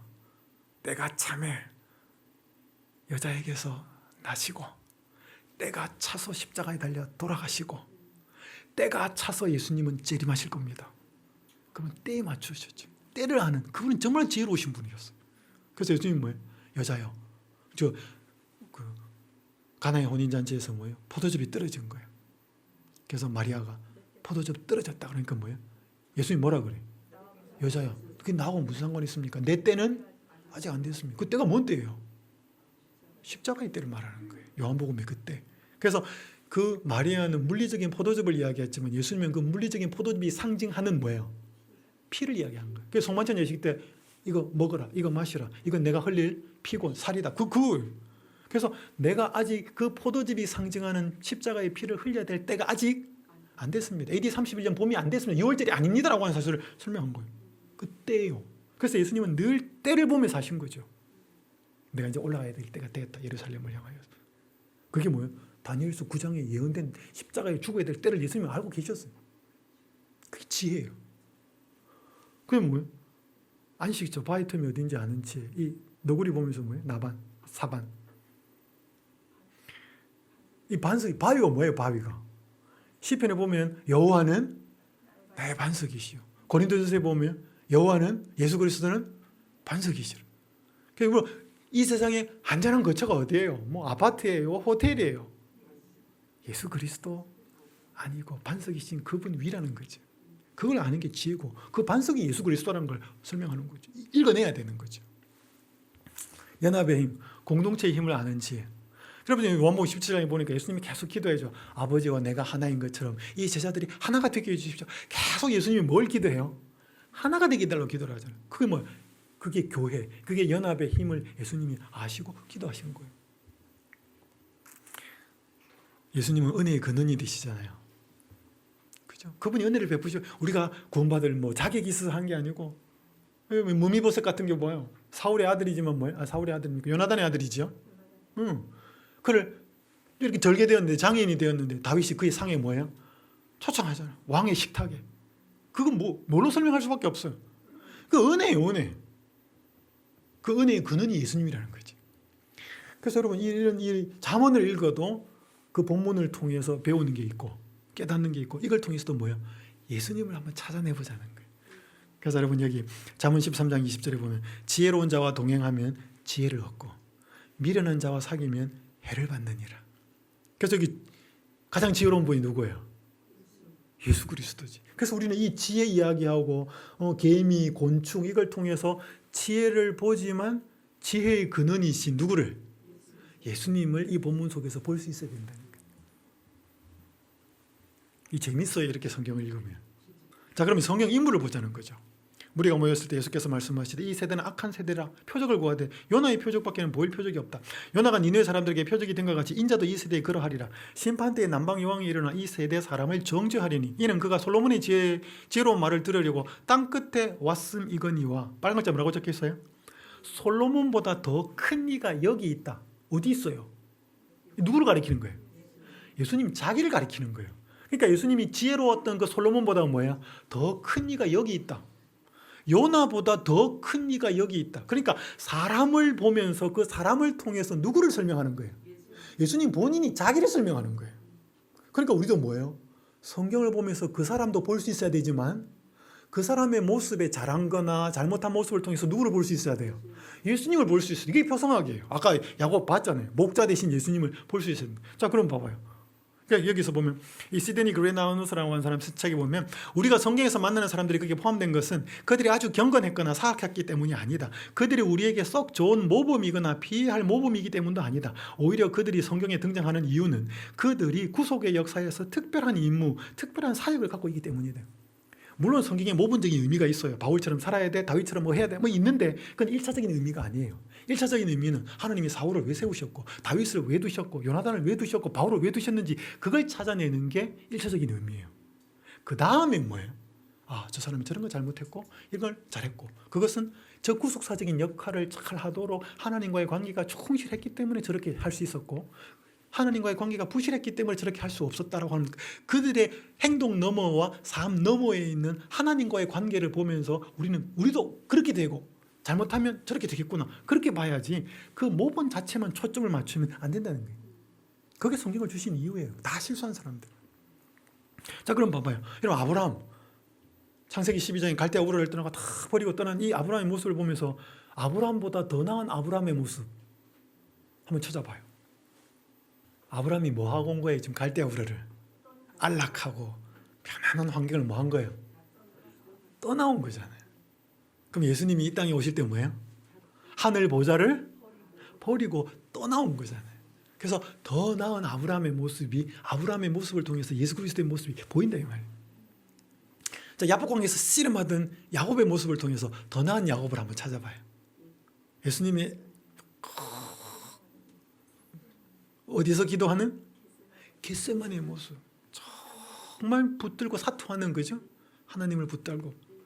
이 야곱의 모습만 야복강에서 야곱이 이렇게 간절하게 기도했구나. 오케이, 찾아내야 되고 이 야곱의 모습을 통해서 기도하시는 예수님의 모습부터 볼 수 있어야 된대요. 더 나은 야곱. 욥보다 더 나은 욥을 한번 찾아보셔요. 이 욥의 고난은 무슨 고난이에요?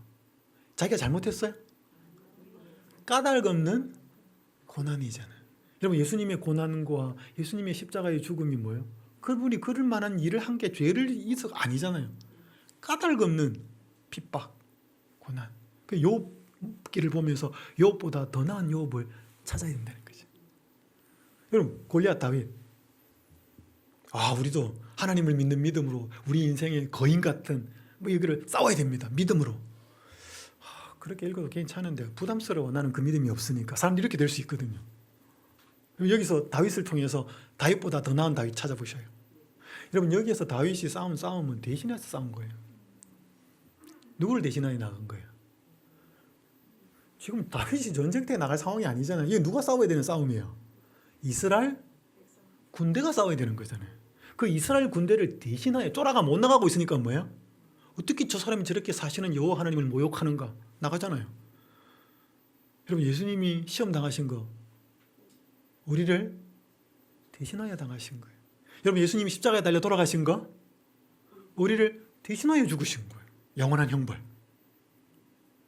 그러니까 여러분 다윗이 골리앗을 무너뜨리고 그 승리를 얻어서 그가 다윗이 얻은 승리 다윗으로만 끝나요? 백성들이 그 승리를 같이 누려요.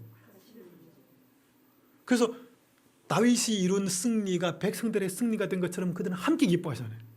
여러분 예수님이 이루신 그 승리가 뭐예요? 오늘 우리의 승리로 전가시켜 주는 거죠. 그래서 우리는 이길 수 없어요. 여러분 시험도 이길 수 없고. 그래서 그분이 무슨 시험을 이기셨는지 그걸 보면서 저 승리가 누구 거다? 내 거다 내 거. 믿음으로 나가서 그것을 받아들일 때 뭐예요? 나도 먹는 거 경제적으로 혹은 사는 거 세상의 유혹으로부터 시험에 이길 수 있는 거죠.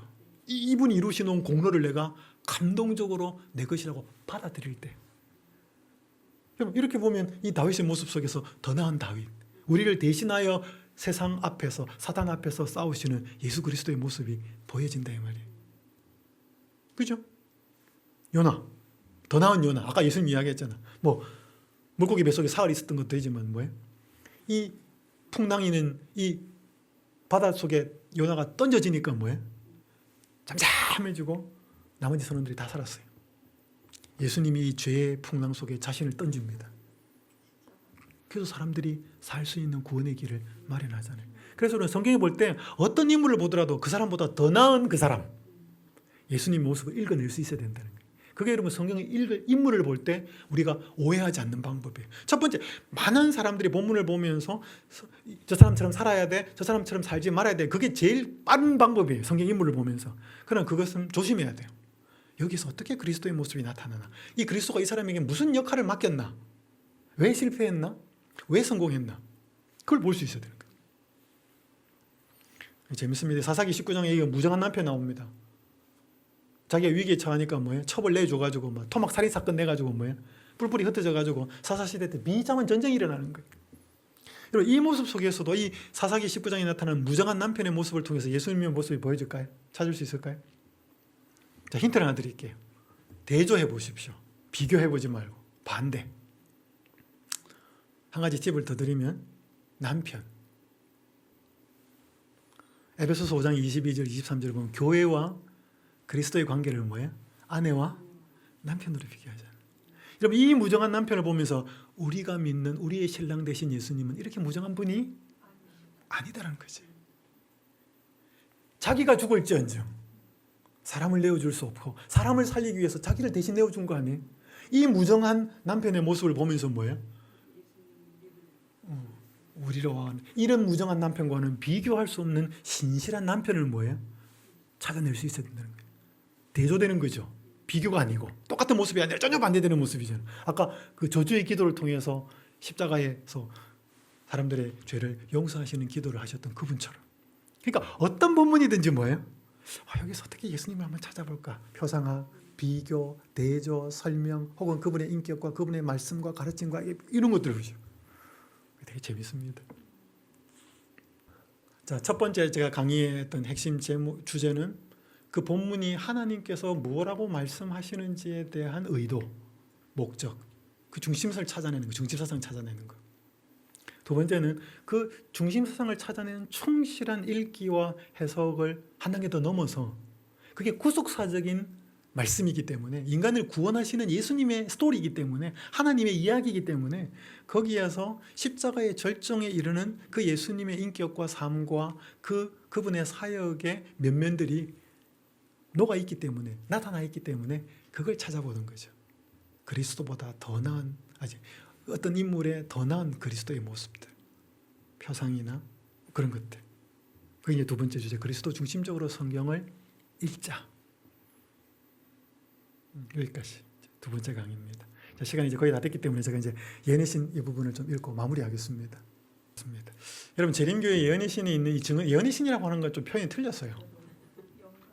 여러분, 예언의 신은 성령을 말하는 거예요. 예언을 하게 하시는, 대언을 하게 하시는 신, 성령이에요. 엘렌 화이트의 글은 예언의 신의 영감의 글이죠. 증언의 말씀. 근데 우리가 뭐 통상적으로 예언의 신, 이제 재림교회에서는 그렇게 쓰기 때문에 이제 저도 쓰겠습니다. 저는 재림교회 신자는, 모태 신자는, 재림교회 처음부터 재림교회 신자는 아니었습니다. 저는 장로교회 모태 신자였습니다. 제 어머니가 장로교회를 다니셨고, 저는 고등학교 3학년 시험을 치고 저는 대학교 1학년 때 침례를 받았습니다. 그래서 저는 전공이 신학이 아니고 저는 공대를 졸업했습니다. 공대. 제 전공은 기계설계공학입니다. 제가 이제 교회 생활을 이제 하는데, 그때 교회 누나, 이제 저랑 친했던 한 누나가 이 대쟁투 총서를 읽어야 된다고 저보고, 대쟁투 총서가 뭡니까? 그런 게 아주 중요한 책이. 꼭 읽어야 됩니까? 꼭 읽어야 되는데. 그래서 제가 여름방학 때 과외를 해가지고, 아르바이트를 해가지고 돈을 10만 원을 받아가지고 이 책을 샀어요. 그때 세로로 된 거. 죄가 용납된 이유. 네, 세로로 된 거. 그렇게 밑줄 쳐를 읽는데 도대체 뭐 이런 책이 다 있나? 처음 보는 내용이에요. 밑줄을 치고 감동받은 건 노트에 적고, 시대소망 읽을 때는 막 거의 다 적었어요. 얼마나 많이 울었는지 모릅니다. 10권의 책을 읽으면서. 10권을 탁 듣고 나니까 제 마음속에, 머릿속에 뚜렷한 생각이 두 가지가 탁 바뀌었습니다.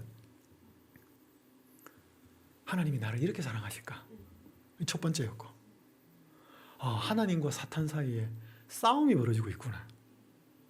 그리고 내가 여기 중간에 있는데, 내가 하나님을 택할 수도 있고 사탄을 택할 수도 있고, 내가 살아가는 모든 삶과 이 세상 역사가 대쟁투구나. 이게 깨달아졌어요. 이 두 가지가 딱 들어오는 거예요. 그러면서 제 신앙은 완전히 달라졌어요. 이 책을 읽기 전과 읽기 후에. 그리고 신학 공부는 제가 나중에 하게 되었지만, 대학을 졸업하고 이 대쟁투 총서, 특별히 예언의 신의 말씀 중에 이 대쟁투 총서 10권은 제 신앙의 뿌리였습니다. 뿌리가 되었습니다. 너무나 저는 지금도 설교하거나 강의할 때 제일 많이 인용하는 말씀 책은 시대소망이에요. 여러분 다 아시잖아요, 그죠? 근데 한 가지 질문을 드릴게요. 우리 재림교회가 이 화이트부인의 증언의 말씀, 이 선지자의 글을 갖고 있는 것이 디딤돌이 될까요? 걸림돌이 될까요? 그죠? 좋은 말씀 하셨어요. 양날의 칼이야. 잘 쓰면은 참 좋은 건데, 여러분, 우리 교회에서 떨어져 나가는 많은 이설들이 주장하는 거의 대부분의 근거는 화이트부인의 글이에요. 왜 그렇게 되었을까? 잘 써야 된다는 거예요. 여러분, 이 컴퓨터 잘만 쓰면 뭐예요? 얼마나 좋은 일 해요. 근데 이게 잘못 쓰면 뭐예요? 그죠? 휴대폰. 이 엄청난 기능이 있는 거 잘 써야 돼, 그죠? 잘못 쓰면은 그것처럼 우리의 시간과 마음을 다 뺏어가 버리는 게 없어요. 자, 그러면 하나님이 연애신 증언의 말씀을 왜 주셨는가? 이게 중요해요. 여기 리비언 헤럴드에 보면 사람들이 성경에 거의 주목하지 않으므로 주님께서는 남녀들을 보다 큰 빛으로 인도하시기 위하여 작은 빛을 주셨다. 이 큰 빛이 뭐예요? 성경이에요. 성경을 잘 안 보니까 뭐예요? 성경을 좀 보도록 하기 위해서, 성경에 집중하도록 하기 위해서 작은 빛을 주셨다는 거예요. 작은 빛이 화이트부인의 글이에요. 그러니까 여러분, 주객이 전도되면 안 됩니다. 주가 뭐 해야 돼요? 성경이어야 돼요. 이 교회증언 이론에 보면 기록된 증언들은 새로운 빛을 주고자 함이 아니라 이미 계시된 영감의 진리, 이게 뭐예요? 성경의 진리예요. 성경을 마음에 생생하게 부각시키는 데 그 목적이 있다 그랬습니다. 여러분, 광화문에 가면 세종대왕 동상이 있어요. 그 세종대왕 동상 혹시 밤에 보셨어요? 밤에는 그 세종대왕 동상이 잘 안 보이잖아. 그 밑에 뭐가 있냐면 조명이 있어요. 그 조명이 뭐 어디를 비추냐면 세종대왕을 비춰요. 그래서 멀리 있는 사람들이 보면 뭐예요? 조명이 보여요? 세종대왕이 보여요? 세종대왕이 보여요. 그렇게 비추는 그 조명이 화이트부인의 글이에요. 그리고 화이트부인의 글이 보여주고자 하는 분이 누구냐 이 말이에요. 그리스도라는 거죠. 하나님이시고 성령이에요. 그분들이 하시는 일인 거죠. 그래서 자꾸 엘렌 화이트, 그러니까 여러분 엘렌 화이트의 글을 자꾸 읽었을 때 예수님이 또렷해진다. 하나님, 내가 몰랐던 하나님의 모습, 성령의 사역이 분명해진다. 그럼 제대로 읽은 거예요. 근데 뭔가 딴 생각으로 갔다. 그 잘 못 읽은 거예요. 자, 예니신을 올바로 읽기 전 두 가지 말씀을 드리겠습니다. 이것만 하면 절대로 오류에 빠지지 않고 그분의 글을 통해서 축복을 누릴 수 있습니다. 첫 번째는 문맥이에요. 두 번째는 뭐예요? 역사적인 상황을 고려해야 돼. 문맥과 역사적인 상황을 고려하는 원칙들이 올바른 해석의 핵심입니다. 이거는 엘렌 화이트의 글뿐 아니라 성경의 해석도 마찬가지고, 어떤 사람이 말도 뭐예요? 여러분 우리 요즘 정치인들 싸우는 거 보면 뭐 한마디 한 것 갖고 뭐예요? 꼬투리 잡아갖고 말하잖아. 그럼 사람 나와서 해명하잖아. 내가 그 말 한 거는 그 뜻이 아니고 뭐예요? 이런 상황 속에서 한 거다 막 이러잖아요. 왜냐하면 큰 컨텍스트가 있거든요. 문맥이. 그리고 역사적인 상황. 그때 그게 무슨 상황이었고 그 말이나 혹은 그 정황이 뭐였는지, 이 두 가지. 자, 첫 번째 역사적인 상황 한번 이야기해 볼까요? 여러분 영혼시대 여기 보면 안식일에 구두를 닦거나 면도를 하지 마라 그랬어요. 요즘 사람들이 읽으면 이거 어떻게 돼? 맞아, 이거 보면 이거 읽고 와가지고 뭐야? 안식일에 뭐 하면 안 돼? 구두를 닦거나 면도하면 안 돼. 이러면 곤란하다 이 말이에요. 이 말에 뭐가, 이렇게 보겠습니다. 부주의하게 많은 이가 구두를 닦고 면도하는 걸 안식일이 시작한 후에까지 미룬다. 그래서는 안 된다. 누구든지 평일에 할 그런 일을 게을리했다면 안식일이 지나기까지 면도하지 않은 채로, 그리고 그들의 구두가 더러운 채로 내버려 둘 만큼 하나님의 거룩한 시간을 존중해야 할 것이다. 여러분 그 당시에 면도하는 거는 지금하고 달라요. 지금 면도 어떻게 해요? 우리 남자분들 계시지만 비누 뭐 하고는 뭐 이렇게 그 거품 뿌려가지고 뭐예요? 하면 돼요. 여러분 옛날에 우리 머리 미용실 말고 이발소에 가면은 사람들이 면도 뭐로 해요? 칼 있잖아요, 그죠? 거기를 어디에 갈아? 가죽이나 뭐예요? 여러분 그때보다 훨씬 더 했어. 그때는. 그러니까 칼 하나를 뭐예요? 갈아야 돼. 엄청나게 일이고, 거품 하나 만드는 건 뭐예요? 요즘은 비누나 쫙 누르면 나오지만 그때는 그게 아니에요. 일이 훨씬 번거로워. 엄청난 일인 거예요. 면도하는 일이. 그러니까 그게 뭐예요? 안식일에 자꾸 마음을 빼앗기고 너무 번거롭고 하는 일은 안식일 되기 전에 해라. 그런 거예요. 화장품 쓰지 마라 그래서 안식일에. 그러면 지금 여성들 어때? 이게 도대체 무슨 말이지? 여러분 지금 화장품하고 그때 화장품은 달라요. 그때 화장품은 에나멜을 발랐어요. 여러분 에나멜이 뭐냐면 여기 이빨 충치 생겼을 때 떼우는 거 있잖아요. 시꺼먼 거. 그런 것들이 화장품 성분에 있었어요. 그게 독이지 거의. 지금은 그게 정제가 돼 있어서 하지만 그런 걸 발랐다니까요. 그러니까 지금 화장품하고 그때 화장품하고 완전히 달라요.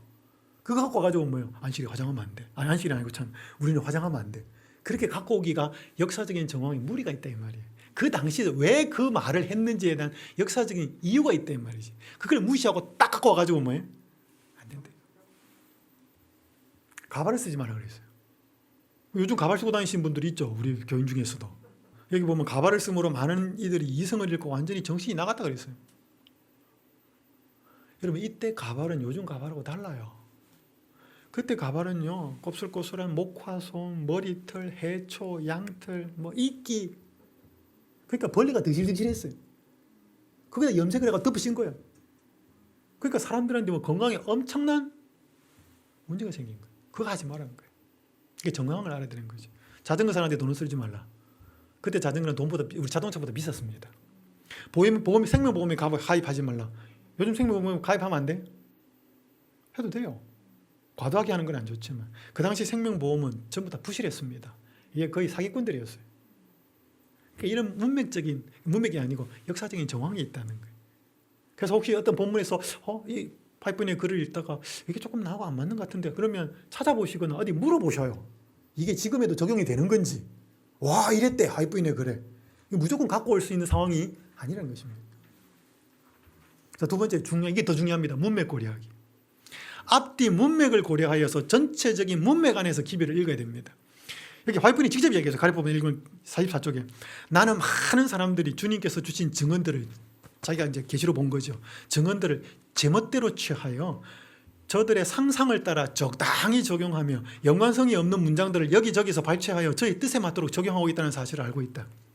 이리하여 불쌍한 영혼들이 갈피를 못 잡고 당황하게 되며 만약 저들이 받은 모든 기별을 순서를 따라 읽었다 하면 바르게 적용할 때를 깨달을 수 있었을 것이며 혼돈되지 않았을 것이다. 뚝뚝 떼온 거예요. 여러분, 이게 신천지가 하는 거예요. 여러분, 비유풀이 여기 탁 떼오고 저기 탁 떼고 단 하나 딱 맞추고 뭐야? 완전히 새로운 사상이 만들어지는 것이죠. 아무리 성경에서 갖고 왔다 하더라도 그건 성경의 사상이 아니에요. 여러분, 예언의 신은 큰 그림인 선과 악의 대쟁투에서 저자가 참으로 말하려고 하는 의도가 무엇인지 먼저 파악을 해야 돼. 제가 미국 유학 중에 샌프란시스코에 집회를 갔었어요. 비행기 시간에 이제 집회가 마치고 돌아올 때 비행기 시간이 좀 남아 있어서 그 담임 목사님이 저를 스탠포드 대학에다 이렇게 좀 데리고 갔습니다. 그게 여자수가 참 많아요. 캠퍼스가 참 아름답습니다. 돈이 많은 대학이라서 뭐 예뻐요. 그러면서 이렇게 쭉 들어가는데 그 안에 가보면 이 로댕의 박물관이 있어요.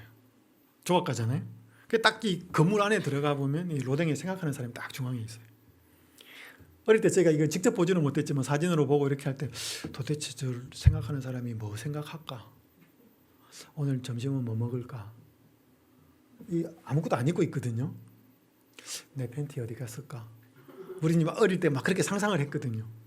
저는 여기 가고 나서 이걸 깨달았어. 이 사람이 뭐 생각하는지.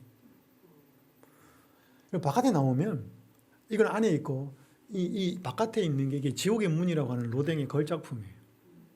거의 완성은 못 시켰는데 이게 한 4m가 조금 안 되고 이게 6m가 넘어요. 여러분, 로댕에 생각하는 사람은 작품은 단독 작품이 아니에요. 여기 있어요. 근데 이 중요한 것 중에서 하나씩 떼가지고 더 크게 만든 거예요. 여러분, 이 작품은 지옥의 문이에요. 약 190명의 사람이 지옥의 문으로 떨어지는 거예요. 그래서 가까이 가보면 이 얼굴들이 다 일그러져 있어요. 지옥의 문으로 떨어지는 거예요. 그걸 로댕이 생각하는 사람이 턱을 딱 고고 밑을 물끄러미 바라보고 있는 거예요. 뭐 생각했을까요? 왜 이 사람들은 구원을 받지 못하고 이렇게 지옥의 문으로 떨어지고 있을까? 어쨌든 간에 뭐와 관련된 것이었을까요? 구원, 멸망, 심판, 이런 거예요. 이런 거 지금 생각하고 있는 거예요. 근데 이놈을 딱 떼놓고 가서 보니까 뭐야? 이제 우리 나름대로 상상하는 거야. 지가 배고프니까 뭐야? 점심은 뭐 먹을까?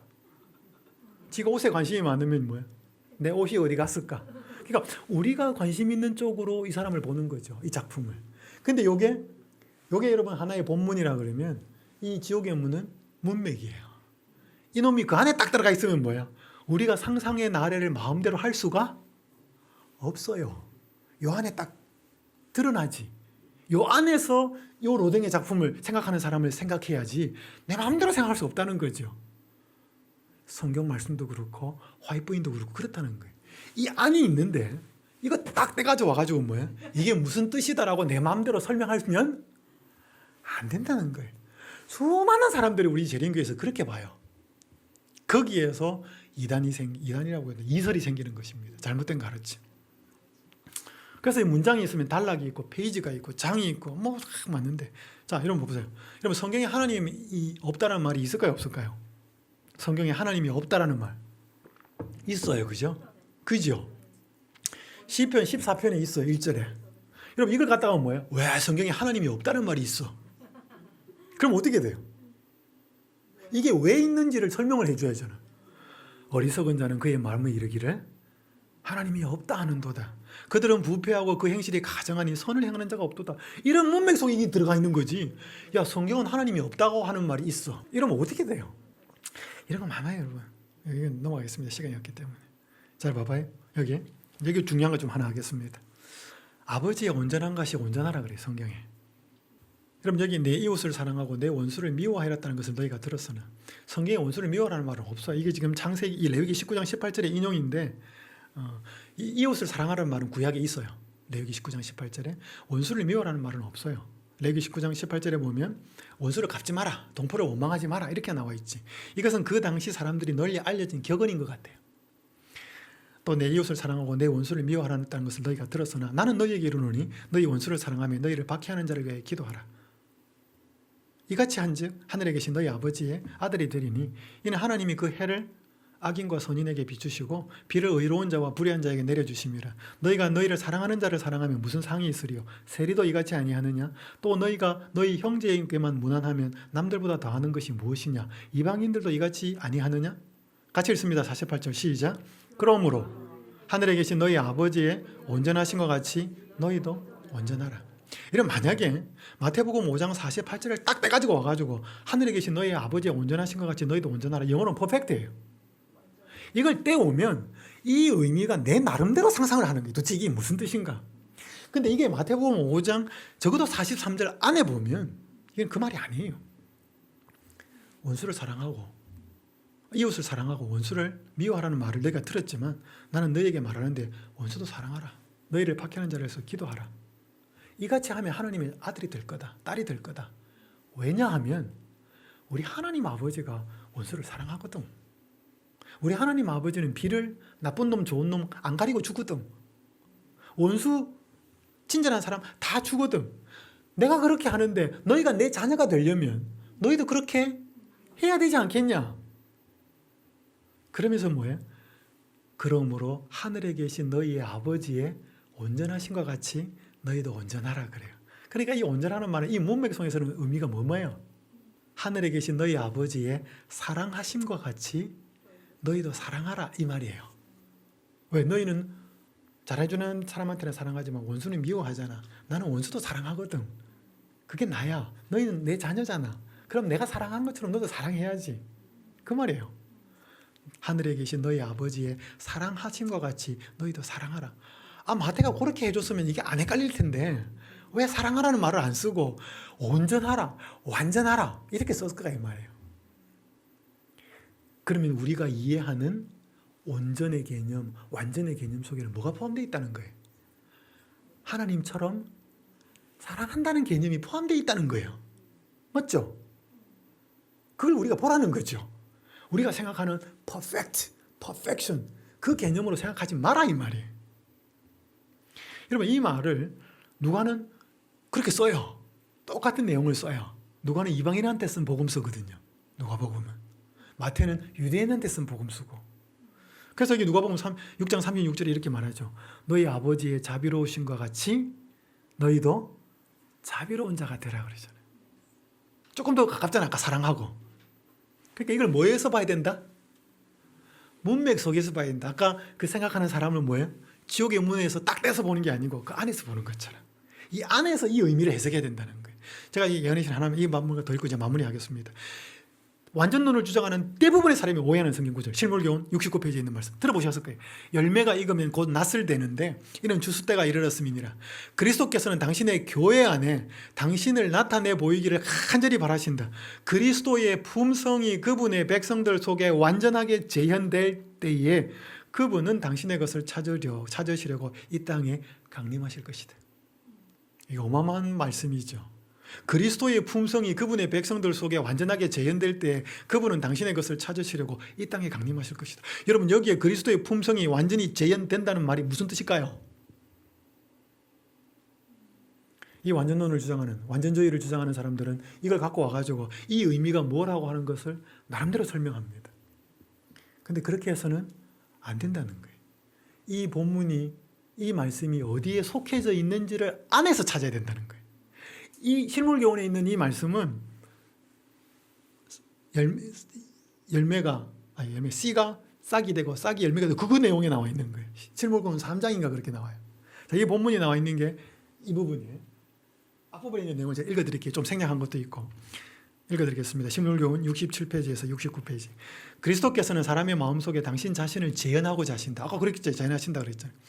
곡식은 자기 자신을 위하여 싹을 내고 자라나고 열매를 맺는 것이 아니라 파종하는 자에게 종자를 주며 먹는 자에게 양식을 주기 위해서이다. 이와 같이 누구든지 자기 자신만을 위해 살지 말아야 한다. 자신을 중심으로 하는 생애는 자라나는 일도 없고 열매 맺는 일도 없다. 만일 그대가 그리스도를 개인의 구주로 받아들였다면 그대는 자신을 잊어버리고 다른 사람을 돕기 위해 노력해야 한다. 그리스도의 사랑을 말해주고 그분의 인자하심을 이야기해주라. 그대가 그리스도의 정신, 곧 다른 사람들에 대한 이기심 없는 사랑의 정신과 그들을 위해 수고를 아끼지 않는 정신을 받아들일 때 그대는 자라나고 열매를 맺게 될 것이다. 성령의 열매가 그대의 품성에 물어있게 될 것이다. 열매가 익으면 곧 낫을 대나니 이는 추수 때가 이르렀습니다. 그리스도께서는 당신의 교회 안에 당신을 나타내 보기를 간절히 바라신다. 그리스도의 품성이 그분의 백성들 속에 완전하게 재현될 때에 그분은 당신의 것을 찾으시려고 이 땅에 강림하실 것이다. 앞에 읽어보니까 무슨 내용 같아요? 열매 이야기예요. 식물 이야기. 여러분 식물을 심었을 때 그 열매가 맺을 때 식물 지가 먹어요? 다른 사람 줘요? 지가 먹는 열매가 나무가 어디 있어요? 사과나무에 사과가 열매를 맺히는 건 다른 사람 주기 위해서고, 그죠? 벼가 익는 거는 주기 위해서. 모든 식물이 그렇게 한다. 그리스도를 진심으로 받아들였다면 그런 자기만을 위한 생애를 살지 않고 이타적인 삶을 살게 될 것이다. 그리스도의 정신이 들어오면 그렇게 될 것이다 이 말이에요. 그게 노란 부분이 이거예요. 그리스도의 정신, 곧 다른 사람들에 대한 이기심 없는 사랑의 정신과 그들을 위해 수고를 아끼지 않는 정신을 받아들일 때 그대는 자라나게 되고 열매를 맺게 될 것이다. 이게 그리스도의 품성이 재현되는 거예요. 그리스도 닮은 모습이죠. 이타적인 사랑 다 나누어주고 하는 그런 사랑의 정신. 그런 정신이 그분의 백성 속에서 재현될 때, 이게 내 백성이다 이거지. 그런 사람들을 데리러 예수님께서 이 땅에 강림하실 것이다. 여러분 여기에 사람들이 알고 있는 perfection, 흠도 없고 점도 없는 완전하다는 개념은 없어요. 여기에는 이타적인 사랑의 품성이 나타나는 거지.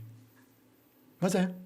그래서 이 실물그룹 69페이지를 딱 와가지고 그들이 주장하고자 하는 무흠, 그것을 설명하기 위해서 이 본문을 쓰면 안 된다는 거예요. 이 본문에서 그걸 설명하지 않기 때문에 많은 사람들이 증언의 말씀을 그렇게 인용해요. 그래서 여기 조지 나이트가 한 그리스도인 성화와 완전이라는 책에 보면 우리는 수많은 엘렌 화이트의 진술들을 너무도 그럴싸하게 편집하여 바리새인적 괴기물로 만들어 왔대. 자기 생각으로 새로운 작품을 만들어 놓는 거예요. 그게 마치 뭐예요? 증언의 말씀이고 그게 성경의 사상이다라는 식으로 그렇게 설명해 왔다 이 말이에요. 그래서 세 번째 한 가지 드리겠습니다. 여러분 명령적 권고를 볼 때 이렇게 살아야 된다. 그래서 그거 너무 부담스러워서 예언의 신 안 보는 사람도 있잖아요. 여러분 그렇게 할 때마다 보십시오. 사람의 의지와 하나님의 뜻이 협력할 때 그것은 전능한 것이 된다. 하나님께서 하라고 명령하신 것은 무엇이든지 그분의 힘을 의지하여 뭐 할 수 있다? 그래서 시대의 소망이 이렇게 말씀합니다. 그분의 명령은 뭐다? 약속이다. 그래서 여러분 이거 어떻게 이렇게 살아야 되지? 어떻게 이렇게 살 수 있어? 이렇게 하지만 나가 자빠지지 마시고 성경을 읽어봐요. 성경의 표준은 그렇게 낫는가? 아니에요. 하나님이 성령을 주시면 우리가 온 마음으로 그분을 다하여 마음을 드리고 믿음을 가지면 이렇게 살게 해주시겠다? 말씀이네. 약속을 보라는 거죠. 기별에 대한 균형진 이해가 필요합니다. 이렇게 쌓인 곡선이 있는 것처럼 화이트분의 기별을 읽으면 강한 기별이 있고 유한 기별이 있어요. 근데 이 강한 기별을 싹 모아갖고 책 한 권 만들면 어떻게 돼? 내일 예수님 재림하셔요 그냥. 우리가 이렇게 살면 안 돼. 지금 다 버리고 시골 가야 돼. 그렇게 하지 말라는 거예요. 이걸 문맥 안에서 뭐예요? 이걸 왜 이렇게 썼고 이게 뭔지를 다 확인하라는 거죠. 성경을 어떻게 그 말씀이 의미하는 대로의 하나님의 의도와 목적을 찾아서 읽을 수 있을 것인가. 성경의 중심사상 찾기. 그 단계에서 한 단계 더 나가서 어떻게 그리스도 중심적으로 성경을 읽을 것인가. 그리고 하나님이 우리에게 중요한 축복의 선물로 주시는 이 남은 교회, 재림교회, 예언의 신을, 증언의 말씀을 어떻게 읽어야 될 건지. 다른 건 다 까먹어도 좋습니다. 두 가지 원칙. 문맥 속에서, 역사적인 배경 속에서. 그래서 여러분이 그걸 잘 모르시거든요. 많이 아는 분이나 더 지혜가 있는 분에게 물으셔요. 그거 딱 따가워가지고. 그냥 누군가 그렇게 딱 따가운 글을 보고 그대로 받지 마시고 이 책의 앞뒤가 뭐라고 설명했는지 한번 보자. 그래서 그 책으로 가셔요. 그러면요. 절대로 성경하고 증언의 말씀은 어긋나지 않습니다. 왜냐하면 그 큰 빛을 보여주는 작은 빛이기 때문에.